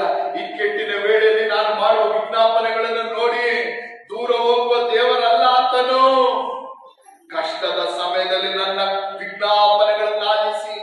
ನಿಮಗೆ ಹೇಳ್ತಾ ಇದ್ದೀನಿ, ಕಷ್ಟದ ಸಮಯದ ದೇವರನ್ನು ಹುಡುಕ್ರಿ, ದೇವರ ಹತ್ರ ನಿಮ್ಮ ವಿಜ್ಞಾಪನೆಗಳು ಮಾಡಿರಿ, ದೇವರ ಹತ್ರ ಪ್ರಾರ್ಥಿಸಿರಿ. ಅಲ್ಲೆಲ್ಲ ಬೆಟ್ಟದಂತೆ ಕಷ್ಟಗಳಿದ್ದರೂ ಪರವಾಗಿಲ್ಲ, ಬೆಟ್ಟದಂತೆ ತೊಂದರೆಗಳು ಬಂದರೂ ಪರವಾಗಿಲ್ಲ. ನಾನು ಹಾಗೆ ಹೇಳಿದಾಗೆ ಲೋಕ ಇನ್ನ ಆಗಲ್ಲ ಅಂತ ಹೇಳಿದ್ರು ಪರವಾಗಿಲ್ಲ. ಅಲ್ಲೆಲ್ಲ ಎಂತ ಕಷ್ಟಗಳು ಯಾಕೊಬ್ಬನಿಗೆ, ಎಂತ ಕಷ್ಟಗಳು, ಎಂತ ಇಕ್ಕಟ್ಟುಗಳು. ಅವರ ಮಾವನ ಹತ್ರ ಹೋದ್ರೆ 3 ಸಾರಿ ಅವನನ್ನ ಯಾಮಾರಿಸುದು. ಅಲ್ಲೆಲ್ಲ 3 ಸಾರಿ ಏನ್ ಮಾಡಿದ್ರು? ಸಮಯಗಳನ್ನು ಚೇಂಜ್ ಮಾಡಿದ್ರು, ಯಾಮಾರಿಸುದು. ಅಲ್ಲೆಲ್ಲ ಅವ್ರು ಕೇಡು ಮಾಡೋದಕ್ಕೆ ಪ್ರಯತ್ನ ಮಾಡಿದ್ರು. ಅಲ್ಲೆಲ್ಲ ಅಂತ ಸಮಯಗಳೆಲ್ಲ ಯಾಕೊಬ್ಬನು ಯಾರನ್ನ ಮೇಲೆ ಯಾರನ್ನು ಯಾರ ಪುತ್ರ ಪ್ರಾರ್ಥಿಸಿದ, ಎಲ್ಲಿ ವಿಜ್ಞಾಪನೆ ಮಾಡ್ದ? ಅಲ್ಲೆಲ್ಲ ಅವನು ಯಾರನ್ನು ಹುಡುಕದ? ಅವ್ರಿಗಲ್ಲಿ ಸಹಾಯ ಮಾಡೋಕ್ಕೂ ಕೂಡ ಯಾರು ಇಲ್ಲ. ಯಾಕಂದ್ರೆ ಅನ್ಯ ದೇಶದಲ್ಲೂ ಅವನಿದ್ದಾನೆ. ಅವನಿಗೆ ಸಹಾಯ ಮಾಡೋದಕ್ಕೆ ತಂದೆ ಇಲ್ಲ, ತಾಯಿ ಇಲ್ಲ, ಅಣ್ಣ ಇಲ್ಲ, ತಮ್ಮ ಇಲ್ಲ, ಬಂಧು ಬಳಗ ಇಲ್ಲ. ಹಲ್ಲೆಲೂಯ. ಯಾರನ್ನು ಹುಡುಕುದ? ಹಲ್ಲೆಲೂಯ. ಯಾರತ್ರ ವಿಜ್ಞಾಪನೆ ಮಾಡ್ದ? ತೊಂದರೆಗಳ ಸಮಯದಲ್ಲಿ ಯಾರತ್ರ ಅವನು ವಿಜ್ಞಾಪನೆ ಮಾಡ್ದ? ದೇವರ ಹತ್ರ ವಿಜ್ಞಾಪನೆ ಮಾಡ್ದ. ಹಲ್ಲೆಲೂಯ. ಅವನಿಗಲ್ಲಿ ಇದ್ದಂತ ಒಂದೇ ನಿರೀಕ್ಷೆ. ಅಲ್ಲೆಲ್ಲ ಅವನ ಕಣ್ಣೀರು ಹಾಕಿಲ್ಲ. ಕಣ್ಣೀರು ಯಾರ ಮುಂದೆ ಹಾಕಬೇಕಾಯ್ತು ಅವನಲ್ಲಿ? ಅಲ್ಲೆಲ್ಲ ಬೇರೆ ಹಾಕೋದಕ್ಕೆ ಅವ್ನಿಗೆ ಯಾರು ಇಲ್ಲ ಅಲ್ಲಿ. ಅಲ್ಲೆಲ್ಲ ದೇವರ ಹತ್ರ ಅವನು ಕಣ್ಣೀರು ಇಟ್ಟ, ದೇವರ ಹತ್ರ ಅವನು ವಿಜ್ಞಾಪನೆ ಮಾಡ್ದ. ಅಲ್ಲೆಲ್ಲ ಅವನ ವಿಷಯಗಳನ್ನೆಲ್ಲ ದೇವರ ಹತ್ರ ಹೇಳಿಕೊಂಡ. ಅದೇ ಯಾಕೋಬನು ಹೇಳ್ತಾನೆ, ನನ್ನ ಕಷ್ಟದ ಸಮಯದಲ್ಲಿ ನನ್ನ ವಿಜ್ಞಾಪನೆಯನ್ನು ಆಲಿಸಿ, ಕಷ್ಟದ ಸಮಯದಲ್ಲಿ ನನ್ನ ಪ್ರಾರ್ಥನೆಗಳನ್ನು ಕೇಳಿ. ಹಲ್ಲೆಲೂಯ. ನಾನು ಹೋದ ಮಾರ್ಗದಲ್ಲೆಲ್ಲ ನನ್ನ ಸಂಗಡ ಇದ್ದ ದೇವರಿಗೆ. ಹಲ್ಲೆಲೂಯ. ಇಲ್ಲಿ ಹೇಳ್ತಾನೆ ನೋಡ್ರಿ, ಯಾರು ನನ್ನ ಸಂಗಡ ಇದ್ರು ಎಂಬುದಾಗಿ ಹೇಳ್ತಾನೆ ಯಾಕೋಬನು. ದೇವರು ನನ್ನ ಸಂಗಡ ಇದ್ದರು. ಹಲ್ಲೆಲೂಯ. ಹೋಗುವ ಮಾರ್ಗದಲ್ಲೆಲ್ಲ ಯಾರು ನನ್ನ ಸಂಗಡ ಇದ್ದರು? ದೇವರು ನನ್ನ ಸಂಗಡ ಇದ್ದರು ಎಂಬುದಾಗಿ ಹೇಳ್ತಾನೆ. ಹಲ್ಲೆಲೂಯ. ದೇವರು ನನ್ನ ಸಂಗಡ ಇದ್ದರು. ಇದು ಯಾವಾಗ ಹೇಳ್ತಾನೆ ಯಾಕೋಬನು? ಅಲ್ಲೆಲ್ಲ ದೇವರು ಯಾವಾಗ ದರ್ಶನ ಕೊಟ್ಟರು, ದೇವರು ಯಾವಾಗ ಅವನನ್ನು ಅಲ್ಲೆಲ್ಲ ಅವನ ಸಂಗಡ ನಾನು ಇರ್ತೀನಿ ಅಂತ ಹೇಳಿದ್ನು, ಅದಾದ್ಮೇಲೆ 20 ವರ್ಷ ಆದ್ಮೇಲೆ ಅವನು ಹೇಳ್ತಾನೆ, ಸಾಕ್ಷಿಯಾಗಿ ಹೇಳ್ತಾನೆ, ದೇವರನ್ನು ಮರೆಯದೆ ಹೇಳ್ತಾನೆ. ಅಲ್ಲೆಲ್ಲ ಒಂದ್ ಹೇಳ್ತೀನಿ, ಅಲ್ಲೆಲ್ಲ ದೇವರು ಮಾಡಿದ ಉಪಕಾರಗಳನ್ನು, ದೇವರು ಮಾಡಿದ ಸಹಾಯಗಳನ್ನು ನಾವು ಯಾವತ್ತೂ ಎಂದಿಗೂ ಏನ್ ಮಾಡಬಾರ್ದು? ಮರೆಯಬಾರ್ದು. ಅದೇ ನಾವು ಪ್ರೇರಣೆ ಕೊನೆಗೆ ಹೇಳ್ತೀವಲ್ಲ, ನನ್ನ ಮನೆಯವನನ್ನು ಕೊಂಡಾಡು, ಆತನ ಮಾಡಿದ ಉಪಕಾರಗಳನ್ನು ಎಂದಿಗೂ ಮರೆಯಬೇಡಿರಿ. ಅಲ್ಲೆಲ್ಲ ದೇವರು ಮಾಡಿದ ಉಪಕಾರಗಳನ್ನು ಯಾಕೋಬನು ಏನ್ ಮಾಡಲಿಲ್ಲ, ಮರೆಯಲಿಲ್ಲ. ತನ್ನ ಕಷ್ಟದ ಸಮಯದಲ್ಲಿ ಪ್ರಾರ್ಥನೆ ಮಾಡುವಾಗ ಪ್ರಾರ್ಥನೆ ಕೂಗಲು ಕೇಳಿದ ದೇವರನ್ನು ಅವನು ಏನ್ ಮಾಡಲಿಲ್ಲ, ಮರೆಯಲಿಲ್ಲ. ನಾನು ಬರುವ ಮಾರ್ಗದಲ್ಲೆಲ್ಲ ನನ್ನ ಸಂಗಡ ಇದ್ದ ದೇವರನ್ನು, ಅಲ್ಲಿ ಯಾರ ಸಂಗಡ ಇದ್ದನು, ನನ್ನ ಸಂಗಡ ಇದ್ದ ದೇವರನ್ನು ಆತನು ಏನ್ ಮಾಡಲಿಲ್ಲ, ಮರೆಯಲಿಲ್ಲ. Hallelujah, hallelujah, hallelujah, hallelujah. ಇವತ್ತು ಅನೇಕರು ಏನ್ ಮಾಡ್ತಾರೆ ಅಂದ್ರೆ, ಏನಾದ್ರೂ ಕಷ್ಟಗಳು, ತೊಂದರೆಗಳು, ಅಲ್ಲಿ ಏನು ಇಲ್ಲದ ಪರಿಸ್ಥಿತಿಗಳಲ್ಲಿ ದೇವರನ್ನು ಅವ್ರು ಏನ್ ಮಾಡ್ತಾರೆ, ಹುಡುಕುತ್ತಾರೆ. ದೇವರು ಏನ್ ಮಾಡ್ತಾರೆ, ಹುಡುಕುತ್ತಾರೆ, ದೇವರನ್ನು ಆರಾಧಿಸುತ್ತಾರೆ. ಹಾಲೆಲೂಯಾ.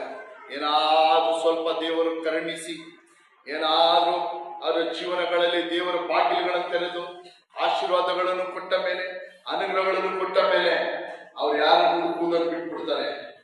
ಅಲ್ಲಿ ಯಾರನ್ನು ಹುಡುಕುವುದನ್ನು ಬಿಡ್ತಾರೆ, ದೇವರನ್ನು ಹುಡುಕುವುದನ್ನು ಬಿಟ್ಬಿಡ್ತಾರೆ. ಕೊನೆಗೆ ಹೇಳ್ತಾರೆ, ನನ್ನ ಕೈಯೇ ನನ್ನ ಇದೆಲ್ಲ ಮಾಡಿತು. ಏನಂತ ಹೇಳ್ತಾರೆ, ನನ್ನ ಬಲವೇ ಇದೆಲ್ಲ ಮಾಡಿತು. ನಾನು ನಿಮಗೊಂದು ಹೇಳ್ತೀನಿ, ಹಾಲೆಲೂಯಾ. ದೇವರು ನಮ್ಮನ್ನು ಎಷ್ಟೇ ಮೇಲಕ್ಕೆ ಮೇಲಕ್ಕೆ ಆಶೀರ್ವದಿಸಿದ್ರು, ಎಷ್ಟೇ ಮೇಲಕ್ಕೆ ಮೇಲಕ್ಕೆ ಉನ್ನತ ಪಡಿಸಿದ್ರು, ಎಷ್ಟೇ ಆಶೀರ್ವಾದಗಳು ಕೊಟ್ಟರು, ದೇವರ ಸನ್ನಿಧಿಯಲ್ಲಿ ನಾವು ಕೃತಜ್ಞತರಾಗಿರಬೇಕು. ಇನ್ನೊಂದು ದೇವರ ಸನ್ನಿಧಿಯಲ್ಲಿ ನಾವು ತಗ್ಗಿಸಿಕೊಂಡಿರೋರಾಗಿರಬೇಕು. ಹಾಲೆಲೂಯಾ. ದೇವರಿಗೆ ಕೊಡುವುದಕ್ಕೂ ಗೊತ್ತು, ತೆಗೆಯೋದಕ್ಕೂ ಗೊತ್ತು. ಹಾಲೆಲೂಯಾ. ಏನೋ ದೇವರಿಗೆ ಏನ್ ಗೊತ್ತು, ಅಲ್ಲೆಲ್ಲ ಆಶೀರ್ವಾದ ಮಾಡೋದಕ್ಕೂ ಗೊತ್ತು, ಆಶೀರ್ವಾದಗಳನ್ನು ತೆಗೆಯೋದಕ್ಕೂ ಗೊತ್ತು. ಕ್ಷಣ ಮಾತ್ರ ಹಾಲೆಲೂಯಾ ತಾಳ್ಮೆ ಉಳ್ಳವರನ್ನು ದೇವರು ಏನ್ ಮಾಡ್ತಾರೆ, ಹಾಲೆಲೂಯಾ ಅವ್ರಿಗೆ ಕೃಪೆಯನ್ನು ಕೊಡ್ತಾರೆ. ಅಹಂಕಾರಿಗಳನ್ನು ದೇವರು ಏನ್ ಮಾಡ್ತಾರೆ, ಎದುರಿಸುತ್ತಾರೆ. Hallelujah, hallelujah. ಇವತ್ತು ಅನೇಕ ನಾವು ಬಂದ ದಾರಿಯನ್ನೇ ಏನ್ ಮಾಡ್ತೀವಿ, ನಾವು ಮರ್ತೋಗ್ಬಿಡ್ತೀವಿ. ಅಲ್ಲೆಲ್ಲ ಬಂದ ಮಾರ್ಗವನ್ನೇ ನಾವು ಏನ್ ಮಾಡ್ತೀವಿ, ಮರ್ತೋಗ್ಬಿಟ್ಟಿರ್ತೀವಿ. ದೇವರು ಇಷ್ಟು ವರ್ಷ ನಮ್ಮನ್ನು ಯಾವ ರೀತಿಯಾಗಿ ಆಶೀರ್ವಾದ ಮಾಡ್ತು, ಯಾವ ರೀತಿ ಅನುಗ್ರಹಿಸಿದ್ರು, ಎಲ್ಲವನ್ನು ನಾವೇನ್ ಮಾಡ್ತೀವಿ, ಮರ್ತೋಗ್ಬಿಡ್ತೀವಿ. ಮರ್ತೋಗ್ಬಿಟ್ಟು ದೇವರನ್ನೇ ಮರ್ತು ಬಿಡ್ತೀವಿ. ಹಾಲೆಲೂಯಾ. ದೇವರನ್ನು ಮರ್ತು ಬಿಡ್ತೀವಿ, ದೇವರ ಸನ್ನಿಧಿಯನ್ನು ಮರ್ತು ಬಿಡ್ತೀವಿ. ಹಾಲೆಲೂಯಾ. ನಾನು ನಿಮ್ಗೆ ಹೇಳ್ತೀನಿ, ದೇವರು ಎಷ್ಟೇ ಆಶೀರ್ವದಿಸಲಿ, ಅಲ್ಲೆಲ್ಲ ದೇವರು ಎಷ್ಟೇ ಆಶೀರ್ವದಿಸ್ತಾರೋ ಅಷ್ಟು ಹೆಚ್ಚಾಗಿ ದೇವರಿಗೆ ನಾವು ಕೃತಜ್ಞತೆ ಉಳ್ಳವರಾಗಿರಬೇಕು. ಯಾವುದೇ ಕಾರಣಕ್ಕೂ ನನ್ನ ಬಲ, ನನ್ನ ಶಕ್ತಿಯಿಂದ ಇದೆಲ್ಲ ಬಂತು ಅಂತ ಹೇಳಬಾರ್ದು. ನಬೂಕದ್ನೆಚ್ಚರ ಹೇಳ್ತಾನೆ, ನನ್ನ ಶಕ್ತಿಯಿಂದ, ಅಲ್ಲೆಲ್ಲ ನನ್ನ ಬಲದಿಂದ ಕಟ್ಟಲ್ಪಟ್ಟಂತ ಬಾಬಿಲೋನ್ ಎಂಬುದಾಗಿ ಹೇಳ್ತಾನೆ. ಹೇಳಿದ ತಕ್ಷಣ ದೇವರವನ್ನ ಏನ್ ಮಾಡ್ತಾರೆ, ಹೊಡಿತಾರೆ. ಹಾಲೆಲೂಯಾ. ನನ್ನ ಶಕ್ತಿ ನನ್ನ ಬಲವಲ್ಲ, ಯಾವುದರಲ್ಲೂ ದೇವರ ಶಕ್ತಿ. ಹಾಲೆಲೂಯಾ. ಇಲ್ಲಿ ನೋಡಿರಿ, ಹಾಲೆಲೂಯಾ, ಯಾಕೋಬನು ಹೇಳ್ತಾನೆ, ಕಷ್ಟ ಕಾಲದಲ್ಲಿ ನನ್ನ ವಿಜ್ಞಾಪನೆಯನ್ನು ಲಾಲಿಸಿ. ಯಾವ ಸಮಯದಲ್ಲಿ, ಕಷ್ಟ ಕಾಲದಲ್ಲಿ. ಹಾಲೆಲೂಯಾ. ವಿಜ್ಞಾಪನೆಯನ್ನು ಲಾಲಿಸಿ, ಎಲ್ಲಾ ಪ್ರಾರ್ಥನೆಗಳಲ್ಲಿ ಕೇಳಿ, ನನ್ನೆಲ್ಲಾ ಮೊರೆಗಳನ್ನು ಕೇಳಿ, ನನ್ನ ಕಣ್ಣೀರುಗಳನ್ನೆಲ್ಲ ನೋಡಿ, ಹಾಲೆಲೂಯಾ, ನನ್ನ ಬಿಕ್ಕಟ್ಟುಗಳನ್ನು, ನನ್ನ ಪರಿಸ್ಥಿತಿಗಳನ್ನೆಲ್ಲ ನೋಡಿ ನನ್ನನ್ನು ದೇವರು ಏನ್ ಮಾಡಿದ್ರು, ಬಿಡುಗಡೆ ಮಾಡಿದ್ರು. ಹಾಲೆಲೂಯಾ. ಅದು ಮಾತ್ರವಲ್ಲದೆ, ನಾನು ಹೋದ ಮಾರ್ಗದಲ್ಲೆಲ್ಲ ನನ್ನ ಸಂಗಡ ಇದ್ದ ದೇವರು, ನಾನು ಹೋಗುವ ಮಾರ್ಗ, ಬರುವ ಮಾರ್ಗದಲ್ಲೆಲ್ಲ ನನ್ನ ಸಂಗಡ ಏನೋ ದೇವರಿದ್ರು. ಅದಕ್ಕಾಗಿ ಯಾಕೋಬನು ಏನಾದನು, ಆಶೀರ್ವದಿಸಲ್ಪಟ್ಟನು. ಅದಕ್ಕಾಗಿ ಯಾಕೋಬನು ಏನ್ ಮಾಡಿದನು, ಆಶೀರ್ವದಿಸಲ್ಪಟ್ಟನು, ಅನುಗ್ರಹಿಸಲ್ಪಟ್ಟನು. ಅಲ್ಲೆಲ್ಲ ಯಾವುದೇ ಕಾರಣಕ್ಕೂ ತನ್ನನ್ನು ಆಶೀರ್ವದಿಸಿದ ದೇವರನ್ನು ಯಾಕೋಬನು ಏನ್ ಮಾಡಲಿಲ್ಲ, ಬಿಟ್ಟು ಬಿಡಲಿಲ್ಲ. Hallelujah, hallelujah. ಬಿಟ್ಟು ಬಿಡಲಿಲ್ಲ. ದೇವರಿಗೆ ಯಜ್ಞ ವೇದಿಕೆ ಕಟ್ಟಿ ದೇವರನ್ನ ಅಲ್ಲಿ ಏನ್ ಮಾಡ್ದ, ಆರಾಧಿಸಲು ಸ್ಟಾರ್ಟ್ ಮಾಡ್ದ. Hallelujah, hallelujah. ಆರಾಧಿಸಲು ಸ್ಟಾರ್ಟ್ ಮಾಡ್ದ. Hallelujah, hallelujah. ಮೊದಲು ಯಾಕೆ ಅಲ್ಲೆಲ್ಲ ಬೆತ್ತೇಲಿಗೆ ಬರೋದಕ್ಕೆ ಮುಂಚಿತವನು ಎಲ್ಲ ಅನ್ಯ ದೇವರುಗಳನ್ನು ತೆಗೆದು ಬಿಸಾಕ್ತಾನೆ. ಅದು ತುಂಬಾ ಮುಖ್ಯ. ದೇವರ ಸನ್ನಿಧಿಗೆ ಬರೋದಕ್ಕೆ ಮುಂಚಿತವಾಗಿ ಅನ್ಯ ದೇವರುಗಳು, ಅನ್ಯ ಸಂಪ್ರದಾಯಗಳು, ಅನ್ಯ ಕಾರ್ಯಗಳು, ದೇವರಿಗೆ ಇಷ್ಟವಿಲ್ಲದ ಎಲ್ಲ ಕಾರ್ಯಗಳನ್ನ ನಾವೇನ್ ಮಾಡ್ಬೇಕು, ಮೊದಲು ತೆಗೆದು ಬಿಸಾಕಬೇಕು. Hallelujah, hallelujah. ದೇವರ ಆಶೀರ್ವಾದ ನಮಗೆ ಉಂಟಾಗಬೇಕಂದ್ರೆ ದೇವರಿಗೆ ಇಷ್ಟ ಇಲ್ಲದ ಎಲ್ಲ ಜೀವಿತಗಳು ನಮ್ಮಲ್ಲಿ ಬದಲಾಗಬೇಕು. ಮಾತುಗಳು, ನಡತೆಗಳು, ನೋಟಗಳು ಎಲ್ಲ ಏನಾಗಬೇಕು, ಬದಲಾಗಬೇಕು. ಹಾಲೆಲೂಯಾ. ದೇವರು ನಮ್ಮ ಜೀವನದಲ್ಲಿ ಏನಾದ್ರೂ ಕಾರ್ಯ ಮಾಡಬೇಕಂದ್ರೆ ನಮ್ಮ ಜೀವನಗಳಲ್ಲಿ ಏನೇನು ಬದಲಾಯಿಸಬೇಕು ಅವರೆಲ್ಲ ನಾವೇನ್ ಮಾಡ್ಬೇಕು, ಬದಲಾಯಿಸಬೇಕು. Hallelujah, hallelujah, hallelujah, hallelujah. ದೇವರು ಸಹಾಯ ಮಾಡುವ ದೇವರು. ಇವತ್ತು ಹೇಳುವ ವಾಕ್ಯದಲ್ಲಿ, ಹಲ್ಲೆಲೂಯ, ವಾಕ್ಯದ ಮೂಲಕ ನಾನು ನಿಮ್ಗೆ ಹೇಳುತ್ತೇನೆಂದ್ರೆ, ಕಷ್ಟದ ಸಮಯಗಳಲ್ಲಿ ಆತ ನಮಗೆ ವಿಶೇಷ ಸಹಾಯ. ಇಕ್ಕಟ್ಟಿನ ಸಮಯದಲ್ಲಿ ನೀವು ಆತನನ್ನು ಮೊರೆ ಇಡಿರಿ, ಆತನನ್ನು ಬೇಡಿಕೊಳ್ಳಿರಿ. ಹಲ್ಲೆಲೂಯ, ಆತನಿಗೆ ವಿಜ್ಞಾಪನೆ ಮಾಡಿರಿ. ಹಲ್ಲೆಲೂಯ, ಆತನನ್ನು ಹುಡುಕಿರಿ. ಹಲ್ಲೆಲೂಯ, ಆತನನ್ನು ಹುಡುಕಿರಿ. ಇಷ್ಟು ದಿನ ಬೇರೆಯವ್ರನ್ನು ಹುಡುಕಿದ್ರೆ ಸಾಕು. ಕಷ್ಟದ ಸಮಯಗಳಲ್ಲಿ, ಹಲ್ಲೆಲೂಯ, ಇಕ್ಕಟ್ಟಿನ ಸಮಯದಲ್ಲಿ ಬೇರೆಯವ್ರನ್ನು ಆಶ್ರಯಿಸಿಕೊಂಡು ಹುಡುಕಿದ್ ಸಾಕು. ಇಲ್ಲಿ ಯಾರನ್ನು ಹುಡುಕಲು ಆರಂಭಿಸಿರಿ? ನೀವು ದೇವರನ್ನು ಹುಡುಕಲು ಆರಂಭಿಸಿರಿ. ಆತನ ಸದ್ದುತ್ತರವನ್ನು ಕೊಡುವನು. ಎಲ್ಲ ಇಕ್ಕಟ್ಟಿಗಳಿಂದ ಆತ ನಮ್ಮನ್ನು ಏನ್ ಮಾಡ್ತಾನೆ? ಬಿಡುಗಡೆ ಮಾಡ್ತಾನೆ. Hallelujah, hallelujah, hallelujah. ಯಾರಿಗೆಲ್ಲ ನಂಬಿಕೆ ಇದೆ ದೇವರು ನನ್ನ ಬಿಡುಗಡೆ ಮಾಡ್ತಾನೆ ಎಂಬುದಾಗಿ, ಯಾರಿಗೆಲ್ಲ ನಂಬಿಕೆ ಇದೆ ದೇವರು ನನ್ನ ಸಂಗಡ ಇದ್ದಾನೆ ಎಂಬುದಾಗಿ, ಹಲ್ಲೆಲೂಯ, ದೇವರು ನಮ್ಮ ಸಂಗಡ ಇದ್ದರೆ ಸಾಕು, ದೇವರು ನಮ್ಮ ಪಕ್ಷವಿದ್ದರೆ ಸಾಕು. ಹಲ್ಲೆಲೂಯ. ಯಾವ ದುಷ್ಟ ಶಕ್ತಿ ಆಗಲಿ, ಈ ಲೋಕದಲ್ಲಿ ಯಾವುದೇ ಶಕ್ತಿಗಳು, ಯಾವುದೇ ವ್ಯಕ್ತಿಗಳು ನಮ್ಮನ್ನು ಎದುರಿಸಲು, ನಮ್ಮ ಮೇಲೆ ಹೋರಾಟ ಮಾಡೋಕ್ಕೋ, ನಮ್ಮ ಮೇಲೆ ಹೋರಾಟ ಮಾಡಿ ಜಯ ತೆಗೆದುಕೊಳ್ಳೋಕ್ಕೋ ಸಾಧ್ಯವಿಲ್ಲ. ಹಲ್ಲೆಲೂಯ. ಕಾರಣ ಯಾಕಂದ್ರೆ ನಮ್ಮ ಸಂಗಡ ಯಾರಿದ್ದಾನೆ? ಜೀವವುಳ್ಳ ದೇವರು, ಸತ್ತ ದೇವರಲ್ಲ. ಹಲ್ಲೆಲೂಯ. ಸತ್ತನು ಆತನು ಮೂರನೇ ದಿವಸ ಜೀವಂತವಾಗಿ ಎದ್ದನು. ಹಲ್ಲೆಲೂಯ. ಆ ದೇವರು ನಮ್ಮ ಸಂಗಡ ಇರುವುದು. ಹಲ್ಲೆಲೂಯ. ಆ ದೇವರು ನಮ್ಮ ಸಂಗಡ ಇರೋದು. ಸತ್ತ ದೇವರಲ್ಲ, ಒಂದು ಕಲ್ಲು ಮಣ್ಣು ಅಲ್ಲ, ಜೀವಿಸುವಂತ ದೇವರು, ಸರ್ವಶಕ್ತನಾದ ದೇವರು ನಮ್ಮ ಸಂಗಡ ಇದ್ದಾನೆ. ಹಲ್ಲೆಲೂಯ. ಯಾಕೋಬನಿಗೆ ಮಾಡಿದ ಅತಿಶಯಗಳನ್ನು, ಅದ್ಭುತಗಳನ್ನು ನಮಗೂ ಮಾಡಲಾದ ಶಕ್ತನು, ಯಾಕೋಬನನ್ನು ಆಶೀರ್ವದಿಸಿದ ದೇವರು ಇವತ್ತು ನಮ್ಮನ್ನು ನಿಮ್ಮನ್ನು ಆಶೀರ್ವದಿಸಲು ಆತನು ಶಕ್ತನು. ಹಲ್ಲೆಲೂಯ. ಯಾರೆಲ್ಲ ನಂಬ್ತೀರಾ? ಯಾಕೋಬನನ್ನು ಆಶೀರ್ವದಿಸಿದ ದೇವರು ನಮ್ಮನ್ನು ನಿಮ್ಮನ್ನು ಆಶೀರ್ವದಿಸಲು ಶಕ್ತನು. Hallelujah, hallelujah. ಯಾಕೋಬನ ದೇವರೇ ನಮ್ಮ ದೇವರು, ಅಬ್ರಹಾಮನ ದೇವರೇ ನಮ್ಮ ದೇವರು, ಇಸಾಕನ ದೇವರೇ ನಮ್ಮ ದೇವರು. ಯಾಕೋಬನನ್ನು, ಇಸಾಕನನ್ನು, ಅಬ್ರಹಾಮನನ್ನು ಆಶೀರ್ವದಿಸಿದ ದೇವರು ನಮ್ಮನ್ನು ನಿಮ್ಮನ್ನು ಕೂಡ ಆಶೀರ್ವದಿಸಲಾತನು ಶಕ್ತನು. ಹಲ್ಲೆಲೂಯ. ಆದ್ರೆ ಆಶೀರ್ವಾದ ಪಡೆದುಕೊಳ್ಬೇಕಾದ್ರೆ ನಾವು ಮಾಡಬೇಕಾದ ಒಂದು ಕಾರ್ಯವೇನು? ದೇವರನ್ನು ನಾವು ಮೊರೆ ಇಡಬೇಕು. Hallelujah, hallelujah,